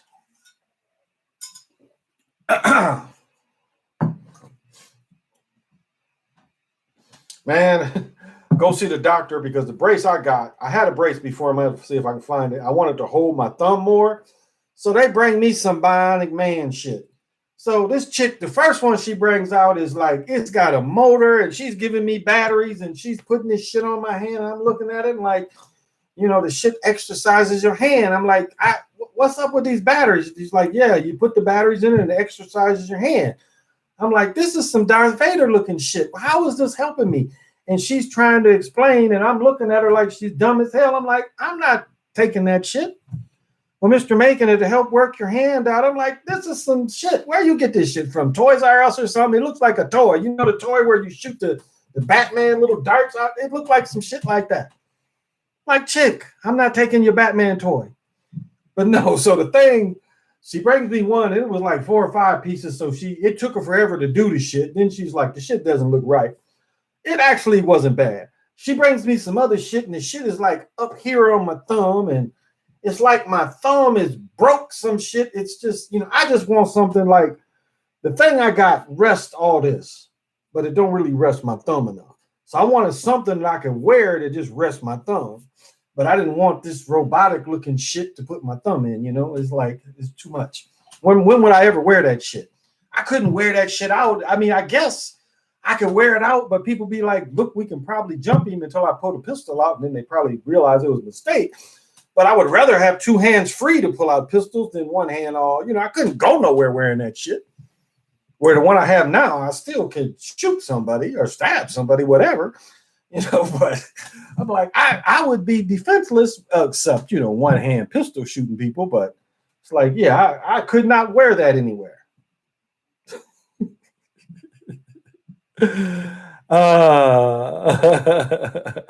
Yeah, it was some shit just like that. It was like it was some shit like that thing. No shit. You're exactly right. That shit was all like, and I didn't even want to know because I know my insurance will pay for it. But I'm like, how much? Because the first one she brought was like $200. So this shit she brought next had to be more because it was bigger. But yeah, I was like, no, lady, I'm like, the other one at least I can wear around. That shit you handicap wearing with that shit. It's like, ain't no picking up with my thumb all the way wrapped up here. What am I picking up? I ain't picking up nothing with the, and I'm left hand dominant. I don't write with my left hand. I don't eat with my left hand, but when I go to pick up shit, I pick up shit with my left hand. I don't naturally reach for shit, even though I'm right hand. I don't naturally reach for shit with my right hand. I naturally reach for shit with my left hand. So I'm always hurting my elbow because I forget. It's like I pick it up and shit goes poof. The doctor was like, well, spread your fingers. I'm like, quit holding them. I'm like, that don't make no sense. You asking me to spread my fingers and you holding my fingers. I'm not going to spread them because with this hand, I cannot spread my fingers while you hold my fingers. She's like, oh, you're a little weak there. Yes, babe, I'm really weak there. That's why I'm sitting here talking to you. What did you think? I just enjoy coming to you out of my day. Be like, I need to go see that hand surgeon and spend about a half hour with her and her nurses. That sounds like a good time. Get to say hi to her nurse. Couple nurses coming around asking me shit, dropping shit off to me. The movie and TV series Alien Nation mentions ET's being treated as sex. Yes, that's what I was looking at. Alien Nation. That's the one I was thinking about. Matter of fact, that's the second one. The first one too. It was original older Alien Nation. They showed, and I want to say in the 80s. But yep. Oh, that was just some of my adventure. But I tell you, my therapist, she was just, she was making this stuff feel good. She was rubbing my arm. Oh, I love that. I look forward to aliens because the hierarchy of survival is self, family, state, nation, species, earth. Yeah. I mean, it's, again, the aliens ain't going to be alien. The reality is, like someone was mentioning that they give us 100-year technology. That's right. And I think what you meant to say is they're 100 years more advanced. The real stuff is 100 years more advanced. Because the alien really, the internet really wasn't for us. That's for them. I mean, they give us like you were saying, they give us 100 years less than what they use it for.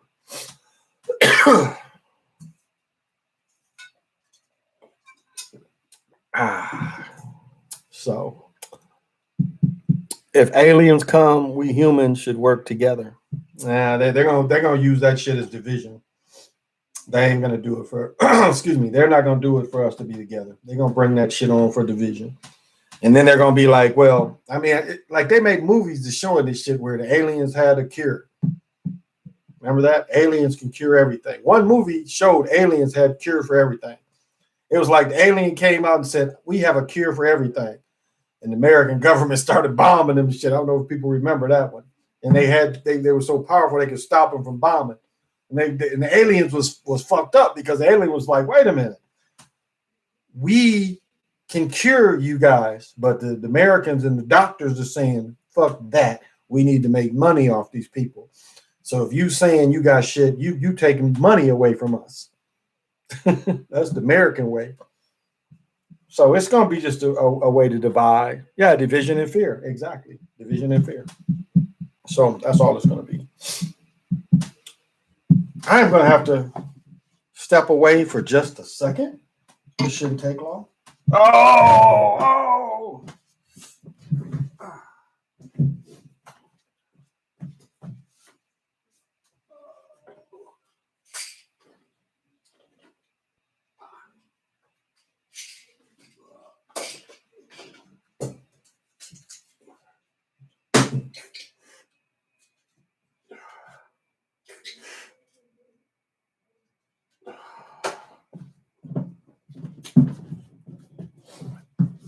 It gets so dry in here. And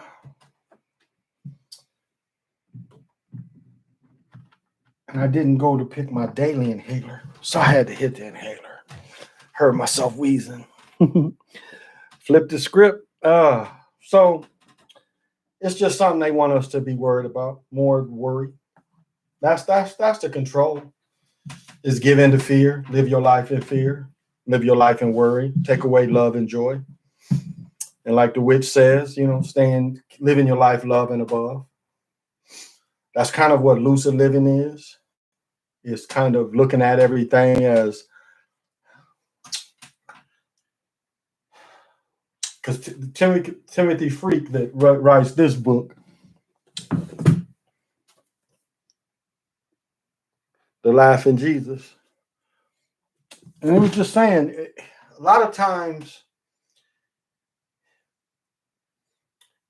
you have to look at life somewhat as a movie in some ways. Now, sometimes life comes around where you see the script playing out in front of you. So you kind of know the part to play. Other times it's a new script. And so you're kind of caught off guard. But after you see the same patterns, you kind of understand. And so what you do is you stay in a neutral position. You stay in the middle because, again, you learn to. One thing that the Meta Netter says is when you conquer it all, you live without emotion. The only emotion you have is love and joy.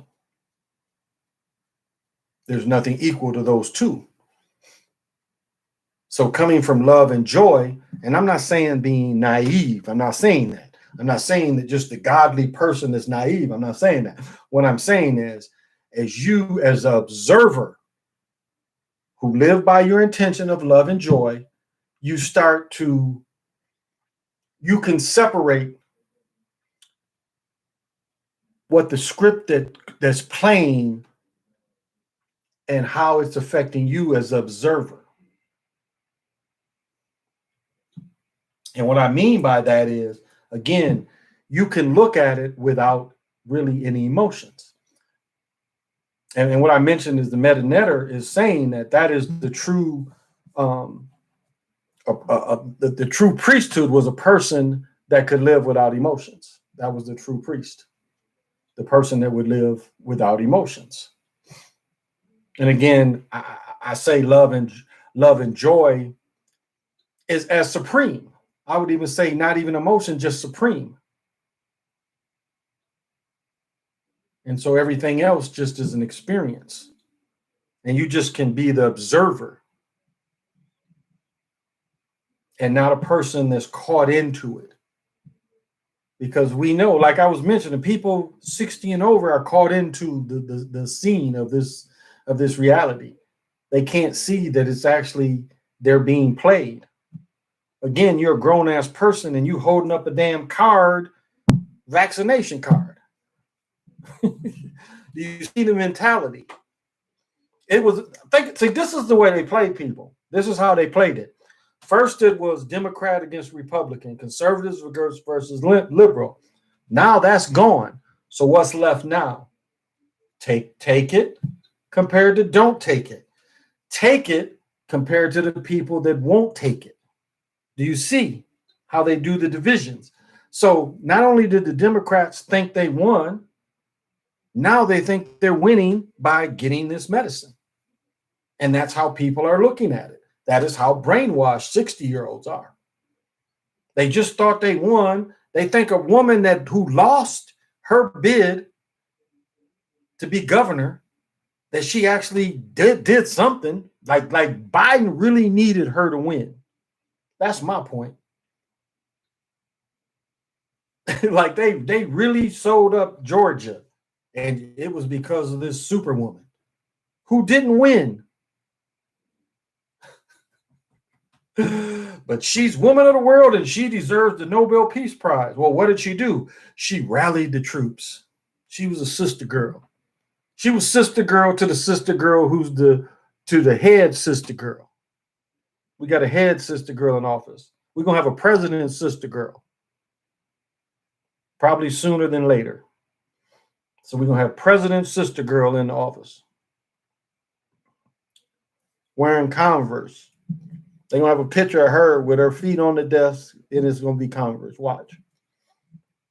That picture is going to exist one day. She's going to have her feet up on the desk with her Converse on. Can you imagine her press conferences?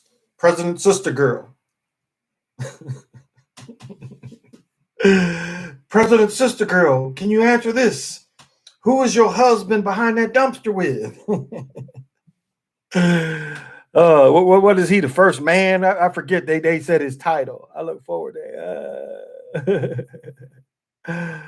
Hey, Starfleet, same to you. Thank you for the kind words. All good, not to answer, but religion do you lean towards? I don't believe in anything. I don't lean towards any of them. I can look at all of them and say there are good parts. And again, what I was talking about, when you have a group of men that see their master healing and the men wanting to heal instead of wanting the riches of the world and wanting nothing more than to help humanity with their healing.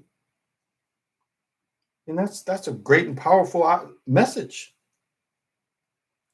They would, if this was a true practice, they would have never bothered any of the witches in Europe or in the Americas, because healing was the number one thing that this talks about. You done seen your man raise somebody from the dead, heal all the lepers, healing everywhere he goes. And that's what they wanted to do. They wanted to mimic that, not control the world, not get rich, make a difference by healing. Love each other. I mean, that's a beautiful thing. That is a beautiful thing. Actually, the idea of not working on one day. And I mean, you don't do any work. You don't light a match. You don't do anything that would be looked at as work. To me, that's a great idea. That's a stress reducer. You know, they would hire people to come in and cook for them and everything because they could not work. They would hire other people that had to do the work because these people could not work on that one day. That's a great idea. One day you don't do any work. Any work means you don't even cook. You cook the day before or whatever. That's a great idea to let the nation rest together. So I don't really lean, or I don't believe in anything. I only know. And through this knowing, I see the good and I see the bad out of all of it. So it's not, again, I guess absolute must be my word, must be the absolute in my cup. No, but I mean, it's not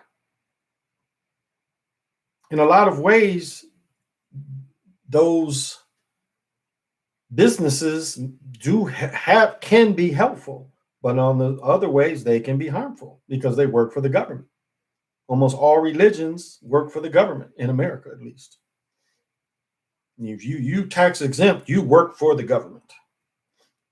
That's the problem when I study Malcolm. I mean, yeah, he talked good, but when it came down to it, they were tax exempt. They've been tax exempt for a long time. Good people and bad, that's true, but religion gives people a meaning of life. So the meaning of life is to heal others, in your opinion. No, I'm saying of all the possibilities of seeing the God man, and the God man is emulated by healing, is very positive. Now, what is the rest? Did you say a purpose? Um, Meaning. I wake up in the morning and it means something to me. I understand what you're saying, but there doesn't have to be any meaning but joy and love. I mean, what other meaning do you need than joy and love? That's the meaning. Joy, love, creation, caring. Yeah. So I guess in caring for others is part of it. Just like I was saying, if you study the meta netter, again, it's living with life without emotion. If you study some of the yogis, again, there's a yogi that's been in a cave for the last 200 plus years, and they just open the cave once a year or once so many years and just put some rice and water in it, and they shut the cave back up. You looked at some of their bodies when they go out of their bodies. It's just a little bitty bag of a person left when they leave. They don't have to be full with chemicals and stuff so people can gawk at you. Anybody ever kissed a dead body? Anybody? You know what you're kissing? It's almost like you're kissing a plastic dummy. I would say more like a porcelain face. Because I kissed my aunt. I followed my cousin. My cousin kissed his mother, and I kissed my aunt. Big mistake. That wasn't a person laying there. That was something else. So the meaning is love and joy. That's the meaning. And to daily find love and joy in all you do. And yeah, healing comes from that. But my point is, with all the power in the world, you would want to help others. That's the point. And to me, that's the good of it. If you have the ultimate power and you decide to help people, there's no higher vibe than that. I guess you give it out in both hands. What's higher than that? What more meaning do you need than that? Like my big 6'6" child that's sitting in that room, 6'5", 240-pound child.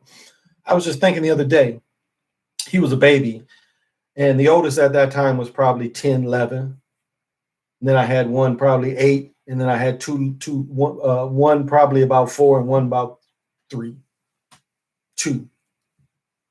And they woke the baby up. I just was feeding him, and it startled him because he'd been sleeping. I was feeding him and he fell asleep. So I was just holding him, kind of watching the other children, and it startled him. So he opened his eyes.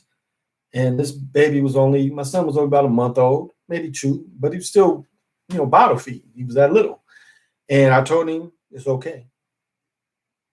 And he just closed his eyes. He looked at me like he understood.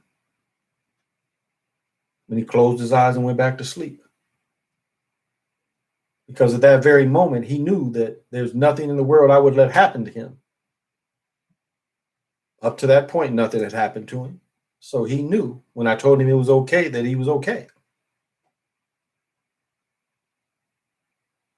So his world hadn't really changed. It was just he was startled.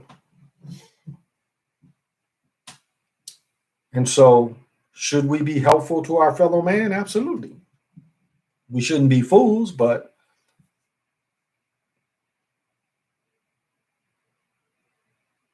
that's almost erased, where we just care about the common person. Why do you think they didn't want you to be around family? Why do you think that was the first psyop? Don't be around old people.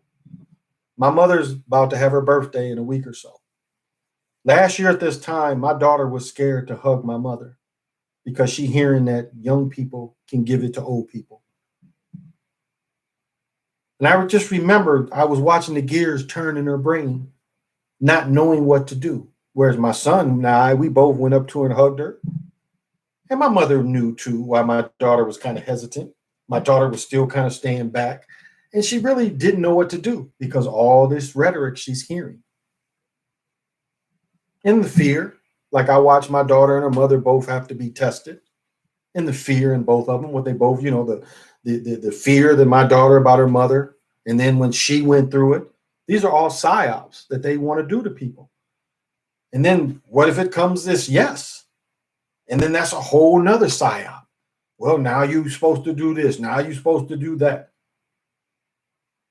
As I mentioned, the young sister saying she had it already. And then she went back and got the poke.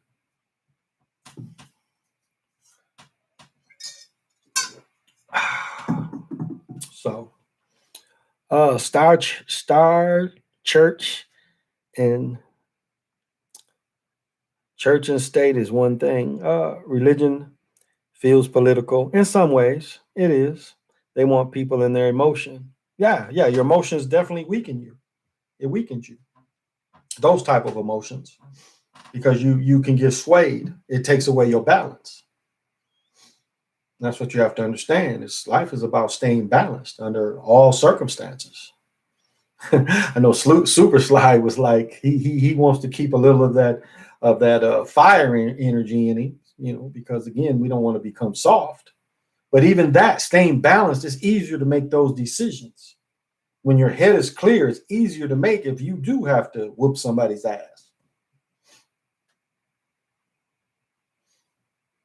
It's easier than you whoop his ass when you balanced and not really mad. You just know you have to take care of business. Something foul has happened, and that's how you have to respond. You don't do it you do it out of this is necessary, not because I'm mad. And it's a real thing. I tell you, when they say tunnel vision and seeing red, that's a real thing. That is a very real thing. Most people get in a life and death situation, that shit goes like this for most people. And you ain't seeing none of this. Like when Scarface gets shot at the end, again, he's concentrating on this down here. He's not even aware of behind him anymore. And I've watched that happen to people. When real shit's going down, I could just look at the way they was moving, and they was just seeing that shit in front of them. They knew a threat, and that's what they concentrated on. And they was lucky they had me, because I watch everything. That shit don't, I've been in several situations. And so, I'm used to these just scanning. I faced the Army, and here I am. I faced the Army alone, and here I am today, still being able to talk to you.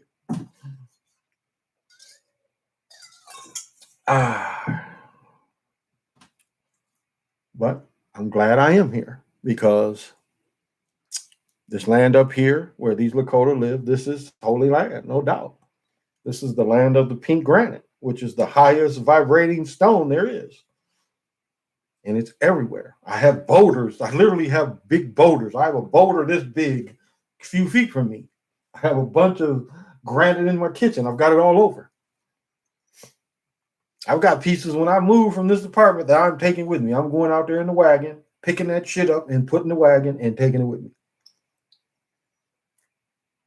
They had one where it was a piece I just got lazy. I was supposed to go by the car and pick it up, and it's under this fire hydrant. It's not that far under this hydrant. And I just kept saying I'll get it the next day and just didn't get it. And they stuck it back in the hole when they was working on the hydrant. So I'm where I'm supposed to be. And I like it. It's quiet. I don't hear no sirens. I can pretty much leave my doors unlocked. Now, I had a couple fiends that stole some bullshit out of my car. It was one chick that lived over here. Her brother was in and out of jail and out of prison. And he stole some petty shit from me. One time they stole my flex rolls. But I got more, so it wasn't that big a deal. But very, very little crime out here. What are you drinking? Just water. Just water. I did drink one beer. Normally Tuesdays, Wednesdays, I don't drink beer. Or Tuesday, Wednesday, and Thursday, I try not to drink beer. But someone offered me a beer, and I'm a social person, and so I accept a beer offered socially. Because I just watched an aunt that went almost 30 years drinking a couple bottles of wine every day and what it did to her. So you just can't drink every day. I mean, a lot of people like I'm an alcoholic, and I'm not an alcoholic in where I like to get drunk. I'm an alcoholic in that I like to drink liquor every day or beer every day. I really could drink beer every day. I like it that much, and it's not the drunk part. My 18-year-old son can never. He'll tell you. He'll never. He can't tell you when he saw me drunk because that's never my intention. I've never liked that feeling, and of course, I did it in college. The last time I really drove drunk was probably 90. Let me see. Brennan was 95. I think it was like 98, 99. I went to a party and got drunk. We had an old K card, and the K card kind of drove me home. So that's not anything that I ever fear is driving drunk. Because I just don't put myself in that situation. I don't like the drunk feeling, but I like drinking beer. And I could drink 6 beers a day just because I like drinking beer. But that's not good for you. I'll be 60 in a few months. And so as I get older, I'm going to cut down more and more. Not going to cut down on buds. Edibles are great. I like this crumble. This is some great stuff. I mean, this is just to take this thing with you. And if you need more, you can take this shit with you. And I mean, you can put the shit in this little container and just carry this shit around. And I mean, this shit's way better than the splatter. The wax, it's way better. That wax shit is hard to get off. But this shit, you can just throw it in here. It was a lady smoking a cigarette about going to the mall. I just hit this and went into Macy's. Then I got to damn go back out to Macy's because they didn't do the security shit. I come home and the security shit is on my code. And I'm like, ain't this a bitch? I got to drive all the way to freak back there. And let me tell y'all, this is the Great White North this weekend. It is, let me see, it's cold as hell. I mean, yeah. It is 5 above zero with a wind chill of minus 15. The wind chill feels like it's minus 15. I'm saying you go outside and all this shit is just like, that's the cool thing about masks is when you go outside, you keep your mask on, it'll keep this hawk off your ass.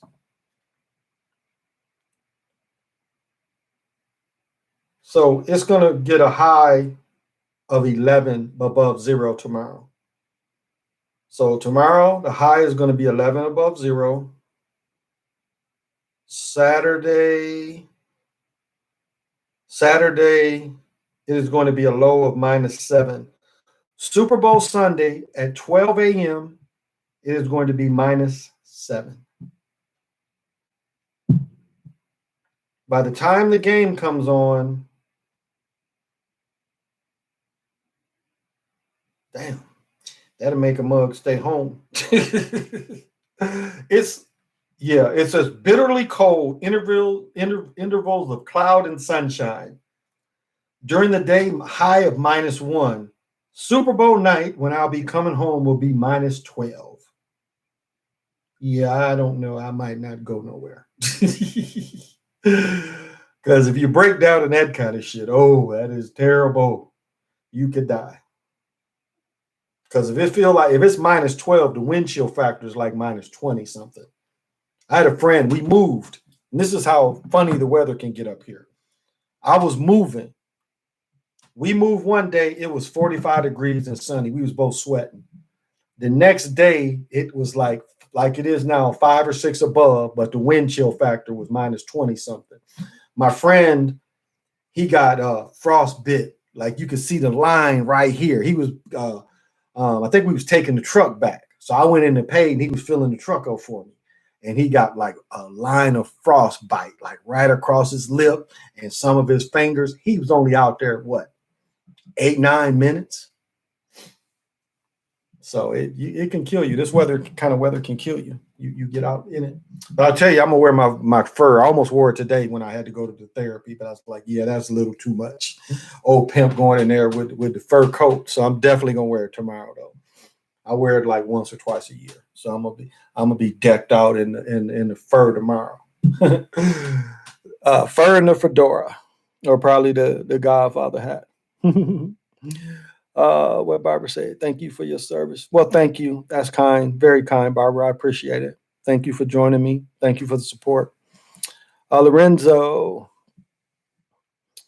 Oh, no problem. Thank you. Because what I'm doing is I'm trying to get everybody to be moderators. And then when I go back over to talk show, everybody's moderators. So it ain't got to just be me erasing people.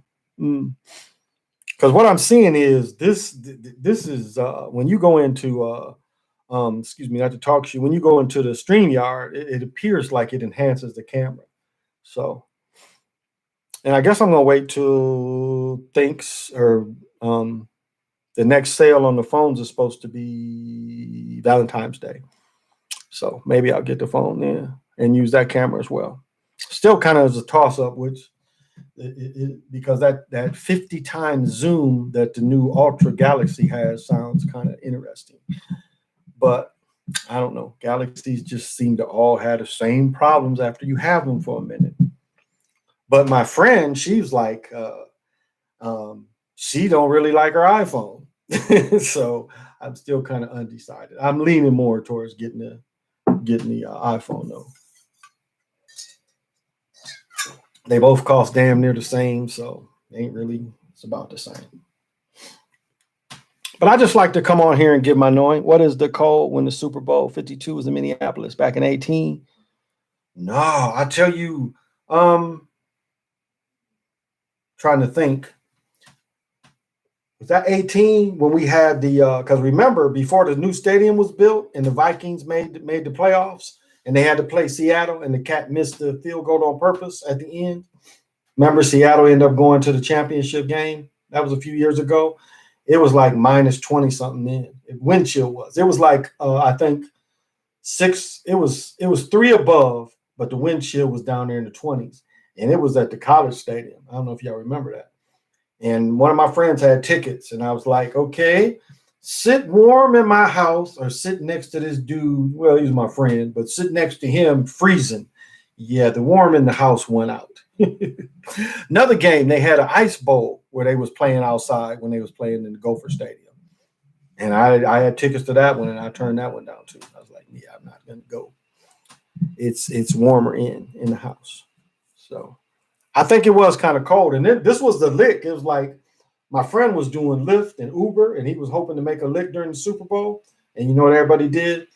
All the famous people rode limos. They wasn't using Ubers and Lyfts. They was using limos. So they had called ahead and rented limos. So that's the people that made the money was the limo people.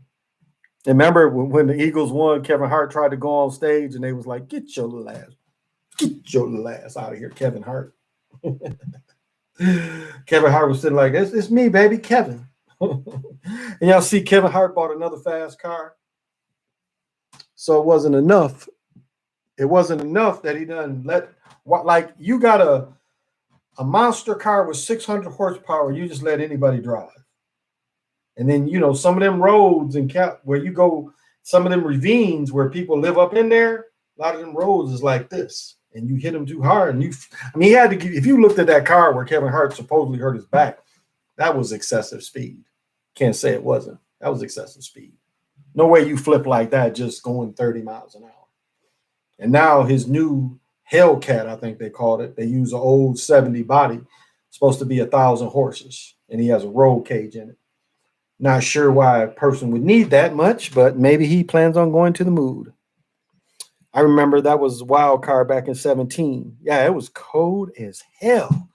I mean, I couldn't. My friend called me. He was all hyped. Yeah, I got tickets, and you know, it'll be great. And I'm like, when? He's like, yeah, we can go sit out. I'm like, how we gonna stay warm? He's like, well, you know, I keep a bottle with me. I'm like, buddy. I'm like, thank you, but no, thank you. I'm not sitting out there with you. I'm like, no way. It is too cold. Oh, it'll be great. We'll be live and all the people sitting together. Yeah, it doesn't stop the hawk. It's like, I don't know if people ever been to Soldier Field. That place can be rough too. When you're sitting there, that's right on Lake Michigan. It's right. Remember, Soldier Field is right on Lake Michigan on Lakeshore Drive. And hell no, it gets cold there sometimes. Sitting watching one of them Bears games in the summer is great, but some of them cold games, and at Chicago, they called it cold the hawk. It's like you be walking and then you go around the corner and that hawk just woo woo woo cold. Like, yeah, that hawk. And like downtown Minneapolis is really funny. It's like just the way the wind's down there. And when it's that minus stuff walking downtown, and this is the funny thing, is when all the bars and stuff was open again, we'll say a few years back, it would be like 10 above zero. You see the ladies downtown in mini dresses. Again, they park their car, but like here downtown, you can walk inside almost everywhere. It's miles of indoor connection. The downtown is connected for miles. So technically, you don't have to go outside when you live downtown. But a lot of them clubs, ain't quite connected. So you might have to park a block away and then walk in your mini dress, trying to be cute. And that's another thing about this thing closing everything down. Like when I would go to pro basketball games, you could see the hookers, you could see the call girls, and they had certain seats in the players. It just, so what happened to them? Like their livelihood really got cut off with the players not traveling anymore. Like Patrick Ewing used to have a girl here, and she still hung out all the time. But it was like when he was in town, that was his girl. But when he wasn't in town, it wasn't his girl. But it was like, I know Patrick Ewing ended up getting divorced, but I wonder what he did with her. Because they had a thing for a long time. I can still kind of picture the chick's face. But if you ugly, sometime being a great athlete, you still ugly. What was his name? Matufu. Went to Georgetown, a little younger than Ewing. Yeah. I remember being in the slam. He couldn't pull any women. He was too ugly. And a lot of times the women, you so ugly that the money don't matter. The women still won't deal with you. What was his name? Mutombo. Yeah, it was after a game where the Timberwolves had played Denver. I remember him and Reggie Williams was sitting there together. I was trying to remember the other player. It was like no women was up talking to Mutombo. And long as Reggie Williams stood next to him, nobody was talking to him either. And I go in there and I'm knowing people and we got a booth and we talk and the girls coming back and forth. And so a lot of times you ain't got to be rich to Mac. Kevin accident was such a hoax, made movies 2 weeks later. There you go. Yeah. The Kempe Mutombo, that's him. Oh, they called him Alien.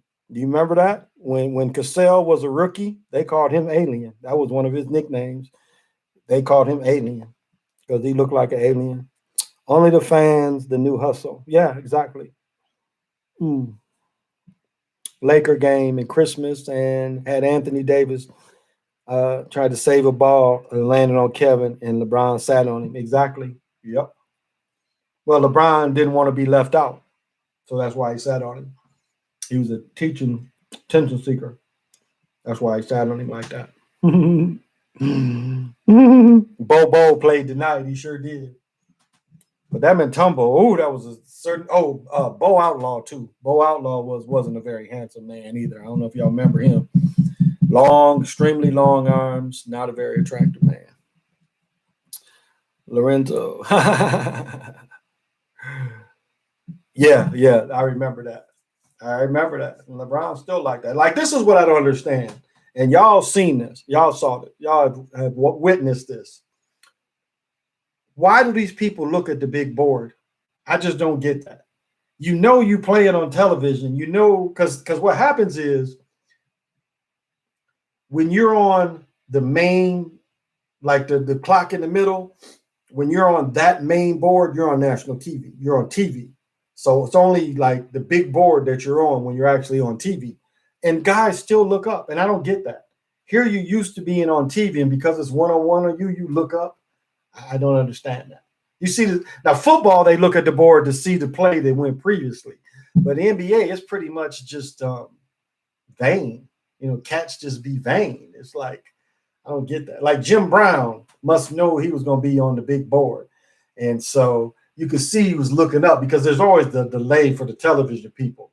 And so he looked up and saw himself, and then he tried to look forward. But he was looking up to see him come on TV. Like, Jim, you done made movies. You done played football for 10 years, and you done made movies all your life. And so why does a few seconds of you being on national TV such a big deal to you now? I don't get that. So that I find very weird. Tyrone Hill had a face only a mother could love. Yeah, Tyrone Hill was another brother. And so you think, you talking about groupies around them cats. Now, I knew Sean Kemp. I first met Sean Kemp when he was about 15. And honestly, when Sean Kemp was about 15, he was 6'7" or 6'8", if not bigger. We used to, my family had a place outside of Paw Paw called Eagle Lake. Sean is just from Elkhart, Indiana. And he would come up. He knew someone in the lake, and we would play ball. And he would say, well, he played 3 or 4 games, and he'd be like, well, I'll be back. I'm going to run around the lake. And he would literally run around the lake, and he'd come back and play ball with us. But he wasn't a very handsome man. He talked out of his mouth. So did Jalen Rose used to, too. They talked like that. They talked out the side of their mouth. But Sean Kemp talked like that. Even when he was young, he talked like that. And, Sean Kemp stole the chain, as they say. They said he stole the coach's son's gold chain, and that's why they kicked him out of Kentucky. And for some reason, they say he was playing at a junior college, but I know for a fact when he left Kentucky, he was playing winter traveling ball. He definitely was. So they put him at some junior college, and I'm like, when he was playing winter ball down in that area, traveling on one of the circuits I would travel around, playing winter ball, different tournaments. But he did that, and then he went into the pros. So I was like, when was he at the college? They be lying. But again, Sean Kemp, having all those children and being in his pockets, it's not responsible. I mean, that's a lot of money that really, it's not really like what they did to Adrian Peterson. Adrian Peterson the same way. Not only did he have a child get killed, he lost in that it was his child. And then they did the humiliation ritual, and they killed the child. So this girl took him to court. This girl got a little money. The boyfriend was jealous because now she doesn't need the boyfriend because she's got the money. So the boyfriend, to get back at her, kills the child. I'm going to kill your bank. And that's what he did. He killed her bank. So she went through all that, and it cost her a child. She got a little money. Because, again, you can back charge, but in the long run, it cost her child because she forgets who she was dealing with. She was dealing with the person that is under that kind of thing. The sacrifices are made.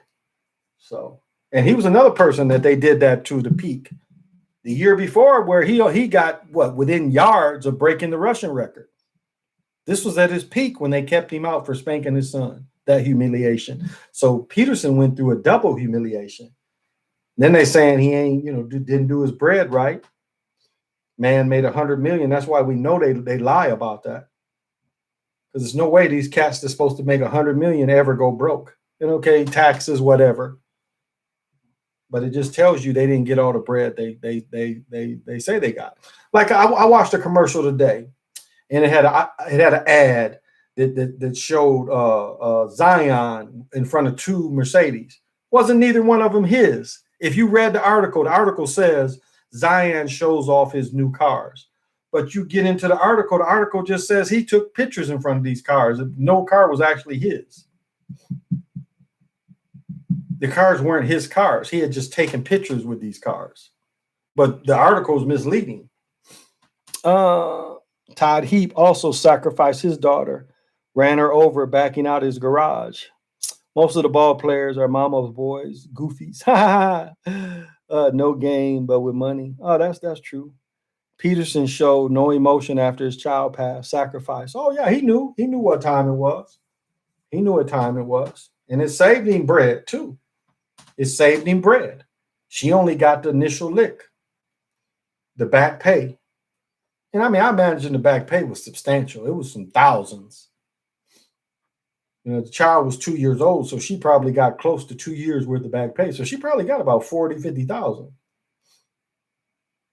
And again, that's why the boyfriend was jealous of that. He didn't have power of that woman anymore. Before she got that money, you know, he probably was able to control her. But when she got that bread, she was probably like, look, I'm not listening to your shit. And probably told him to get the fuck out too. I don't need you anymore. And he got back by her. Because she didn't know that was what his purpose was there for. To turn that switch on that baby. But that's the business they in. That's what she didn't realize.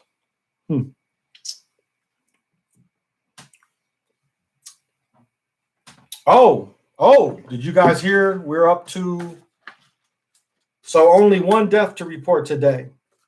There was only one death, and his name was Tony Talbert. He was 90 years old, but he was the number one tennis player when he played. And then he broadcast tennis for 30 years. So number 16, so we're up to 16 Super Bowl sacrifices. So Tony Talbert, 90 years old, tennis broadcaster for 30 years. He was number one tennis player during his time. So I imagine around the 1920s or 30s is I imagine when he was at his peak. So that was the only Super Bowl death, but we're up to 16 Super Bowl deaths. Now I counted Sir Thomas More because he was running around. He got a little fame from that YouTube shit. I looked that shit up. So if you want to count him, but we are up to 16. And the biggest one I saw was when my Eagles won, it was 21. And 2 people got killed that night after the game. Remember, the basketball player and his wife got killed, and then an ex-football player got killed after the Super Bowl. So it put the deaths to 21 for the sacrifice. And it blew my mind because I never saw a sacrifice after the game. And it wasn't just one sacrifice, it was like 3. And this is kind of funky. This is the destroyer part of Shiva. Shiva's skirt, which is the destroyer. So that's the yellow we seeing. So we're going to see more. We got a couple of days left. So don't be surprised. You see another one Sunday night after the game. And we got Friday, Saturday. We're going to see more celebrities die. That's just how this thing feeds. So don't let it surprise you. How long? Haha, great time. So that's like, look at Mike Tyson. Remember he lost his daughter?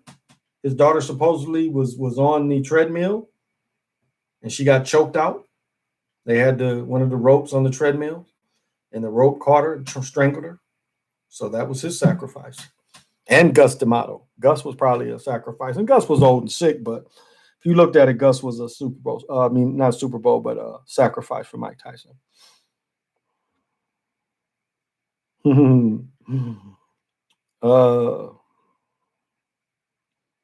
Remember what Tony Aguza that hurt the Cincinnati quarterback took his knee out.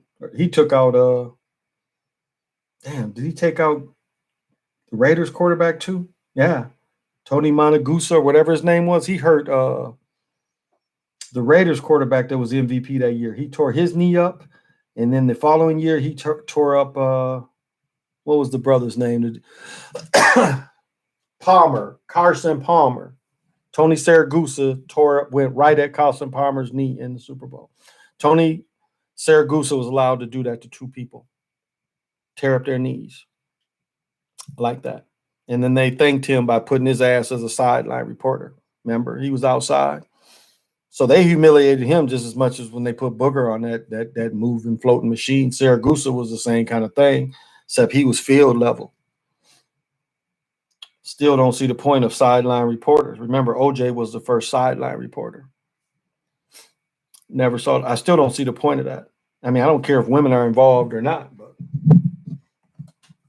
I don't see the point of sideline reporters. They don't tell you anything extra. And then the shit is so stupid when they go to interview somebody, you standing in the bleachers and the person is standing there. That's just some stupid shit.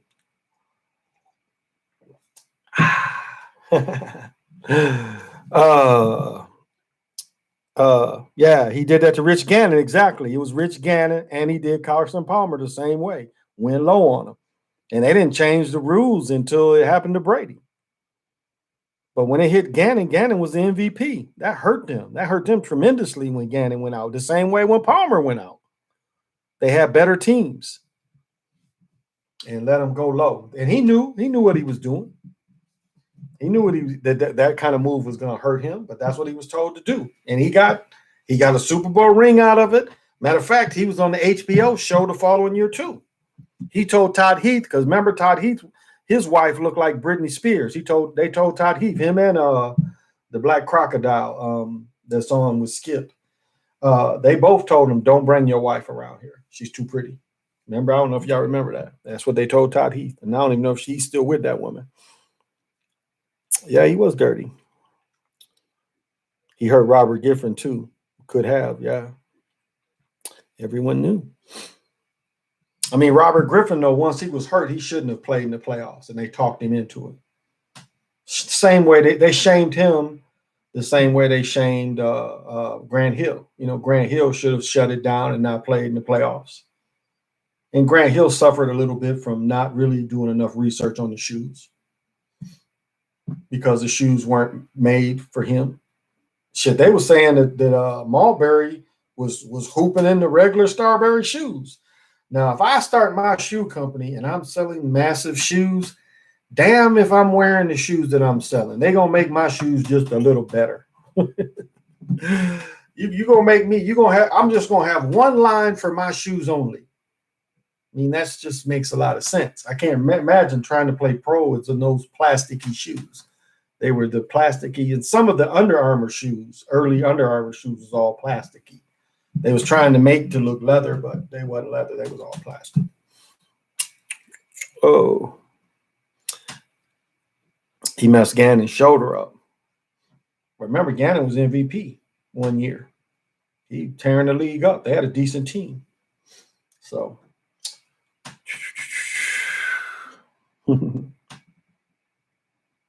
Yeah, hurt RG3. Yeah. And he should have shut it down. You got to think of your health. It's a business decision. That's what when they talk about Cam not going after the fumble in the Super Bowl, that's a business decision. It was fixed too, but it is a business decision. You don't want to get hurt on a bullshit play. Well, guys, I'm gonna shut it down. I will be back tomorrow. If it stays cold, I doubt I'm gonna drive to my son's because the Super Bowl end about 9 and it's gonna be really cold. So I'm gonna have to see because my son here's gonna want to go up there.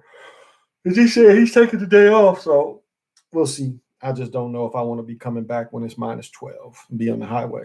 It's only about 20 miles away. It takes about 20, 25 minutes. So. But so we'll see. We'll see. Whatever Sunday, I'm gonna try to go live. And I've been studying sets. I kind of got their sets. I kind of see their plays. I watched the stuff again. I'm kind of seeing what Kansas City. I'm gonna call one play. If I see it again, I'm gonna call it Super Bowl because I noticed that there's just a couple sets I see. I'm gonna be able to predict easy because I watched a lot of their tendencies. I watched some newer games too, and I'm like, they do the same stuff. So Bellamy is still the coordinator. Andy Reid still runs his system, and Andy Reid didn't go as much 3 wide in Philadelphia, but he did do the motion. Andy Reid always been one to motion different ways. He has again the way he was doing Deshaun Jackson. He was moving Jackson. I think that rookie year when we was still with Michael Vick, I believe, moving him around. McCoy moving him around as a back, putting him in motion. So Andy Reid ain't switching none of that. He runs that same stuff. So what'd you say, Lorena? When Ray Lewis was a part of that murder back in the Super Bowl 34 in Atlanta, the next year he was in the Super Bowl the last time. It was in Tampa. I remember the family victim got interviewed in ATL. Yeah. I think that's his Jesus act. And he didn't know where to turn the Jesus act off. That's why they put him off of national TV. Because people liked him, but he didn't know when to turn it off. See, he didn't realize that people got turned off by all that religious talk, which was an act. I mean, think about it. If you was one day looked at as a murderer, what's the opposite of a murderer? A church person. So do you see what he had to do? He couldn't be Party Ray anymore. He had to do the church Ray. And that can be an act as well. But he didn't know how to do the act, and the act put him off of TV. I think he's still on the matter of fact, this year he wasn't on the NFL network. Now I think about it. So all that kind of act, they got tired of it. This holier kind of stuff. So they put Ray, he'd been off. They was pissed off, watch Ray Lewis played in that Super Bowl. I imagine they were. You know, he was able to get out of it and benefit and be in your face for 12 years or however long he played. I mean, that's a shaming the family. I'm still getting rich. 8 win, was it in 2001? Played in the Super Bowl. Was that in 2000, 2001? They was years apart. It was like 4 or 5 years that he won his 2. So they were years apart. I don't really remember offhand. I'd have to look it up. But something like that probably when he won his first one. Trying to think, it was the quarterback was one of the brothers. Wasn't very good. The Ballhead brothers that be on ESPN. Picture his face. Because remember, they put his brother on a national TV game, and his brother threw like 3 or 4 touchdowns, and his brother wasn't near as talented. Delfler, Ken Delfler, whatever their names was. He was on about 7 or 8 teams, and they just like Brad Johnson when Tampa won their last Super Bowl with Brad Johnson. Brad Johnson was here, and he sucked. He sucked when they won that Super Bowl. It wasn't because of him. You know, and Delford was the same way. It wasn't because of him that they won. He didn't lose the game. But hell, he lost the Super Bowl with Seattle, I think. Yeah, I think he was a quarterback when the ex-Packer coach was up there. I think he lost that Super Bowl, and that was really what they call back 2 touchdowns. You don't see that often. 2 touchdowns.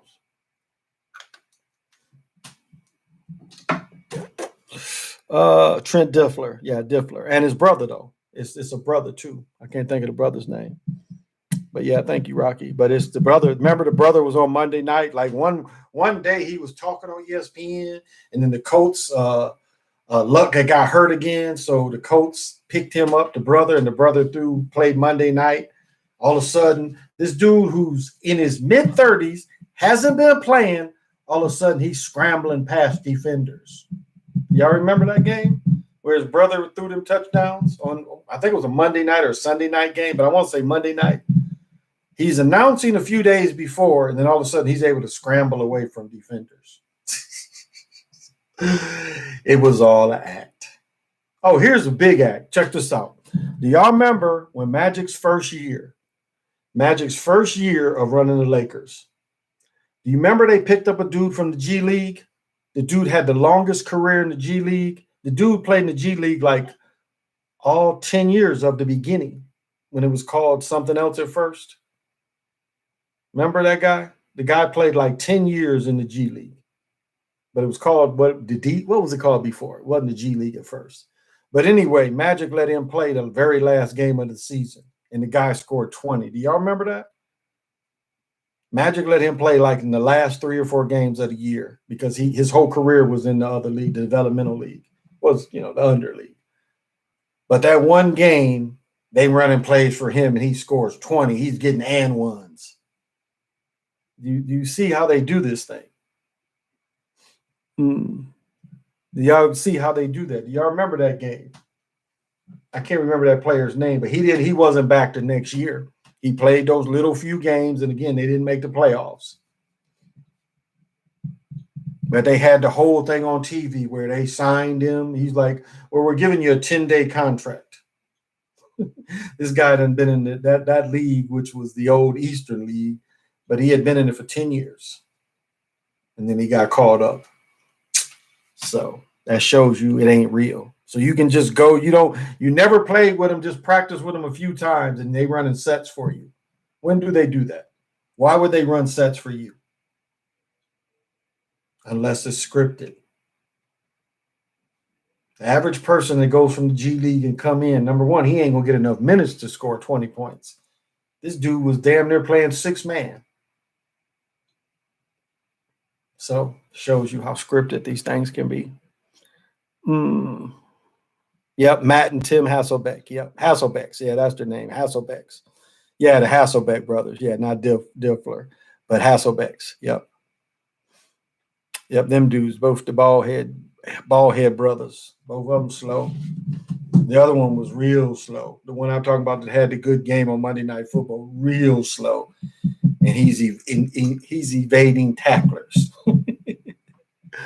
That reminds me of the Jeremy Lin. Oh, yeah, that was the same thing. They put a little run for him. But that was all about what Steph Marbury did, trying to make the Chinese league the top league, to take the top league out of Israel, to take the top league out of London, or out of England, to take the top leagues out of Spain. They wanted China to be the top league. And did you notice that? All the top players was going to China. Wasn't always like that. And so that's what that push was for. So that's why they brought Jeremy Lin. The other cat was 7'5". Lin wasn't 7'5". Lin shouldn't have never made the league. I remember one of them played in Washington, those damn Hasselbecks. There you go. Yeah, they both went, they were what's called journeymen. That's what they used to call them, journeyman players. He was married to that chick on The View. That's right. I forgot about that. He sure was. I was paying my bill, and now I can go in there for the cable company again if I got questions or want to change everything. And I saw Adele. I can't think of the sister's last name, Martin maybe. I saw her live. Oh my goodness, she was one of the funniest women I've ever. And I mean, nasty talking. Oh, but I saw her. Man, when was that? Wow, that was in the 90s. I saw her, but she was funny as hell. She's one of the funniest women I've ever saw. But she was talking shit. Somebody was yelled out there, "You got big lips," and she was like, "Yeah, all my lips are big." I mean, she was that kind of chick, just funny, quick. But yeah, I remember. But I just made me think of when I saw her live here. So she was funny. Yeah, probably the funniest woman I ever saw live was Adele. So it just reminded me seeing her on TV because I never watch. Like, I never watch regular TV unless it's of sports. And it's funny. Like, my 19-year-old son stayed with me last weekend. Like, them and their mother, they'll sit and watch movies. I can never just plan a movie night and just sit and watch damn movies. Because like, he's like, "Well, you think we can watch a movie?" And I'm like, "Son, I just watch sports. I don't really watch. Like, if we started watching a movie, you're going to get mad because I ain't going to want to watch it all once it gets stupid." But I understand the way he does it with her. It's a bonding kind of thing. But I'm like, I used to hold you as a baby, so we're pretty bonded. I'm not going to sit here and watch a goddamn movie that's stupid. I have very low tolerance for stupid. I watch a few minutes of a movie and if it's stupid, I can't watch the rest of it. I just don't have that patience for stupid. I don't like Step Brothers, that shit. And granted, I laughed the first time, but that was it. I could never watch it again. It's like seeing stupid one time, and yeah, it was funny, but never want to see stupid again because the shit's that gets to me. Well, I'm going to end. I know last night I didn't say Isham's poem, so I'll say it again as I close. I'm not a New York rapper or a LA gangbanger. I'm just an old school Detroit crack slinger. This has been the Chocolate Mountain Show. I have been your host, Edwin Eagle. I want to thank each and every one of you for tuning in. I appreciate it. I appreciate the new support. Because again, they wanted to race me on here. It's all right. As long as there's one person that wants to watch, I'll bring it. No matter how many people, I try to bring it and give you my best intentions. So see you tomorrow night. Unless I get frozen. be like asking, well, where did he go? Well, I think he's in front of the building. He's like this. I think he got caught. They showed a person took a picture of a cat, and the cat was literally like that, got froze to death. It was one of these minus days, and the cat like made it far as it could, and the cat was literally frozen mid-step. It froze to death mid-step. It was like, dude, it's like, I think I can keep going. I think I can keep going. It's cold as hell. Then it took that final step, and that ice, on TV and movies, they show somebody freezing to death and shit, freeze. And the cat was like mid-stride, just frozen. And it ain't like warming them up and come back. No, it was like that killing hypothermia. All right, y'all. Till we meet again. All right.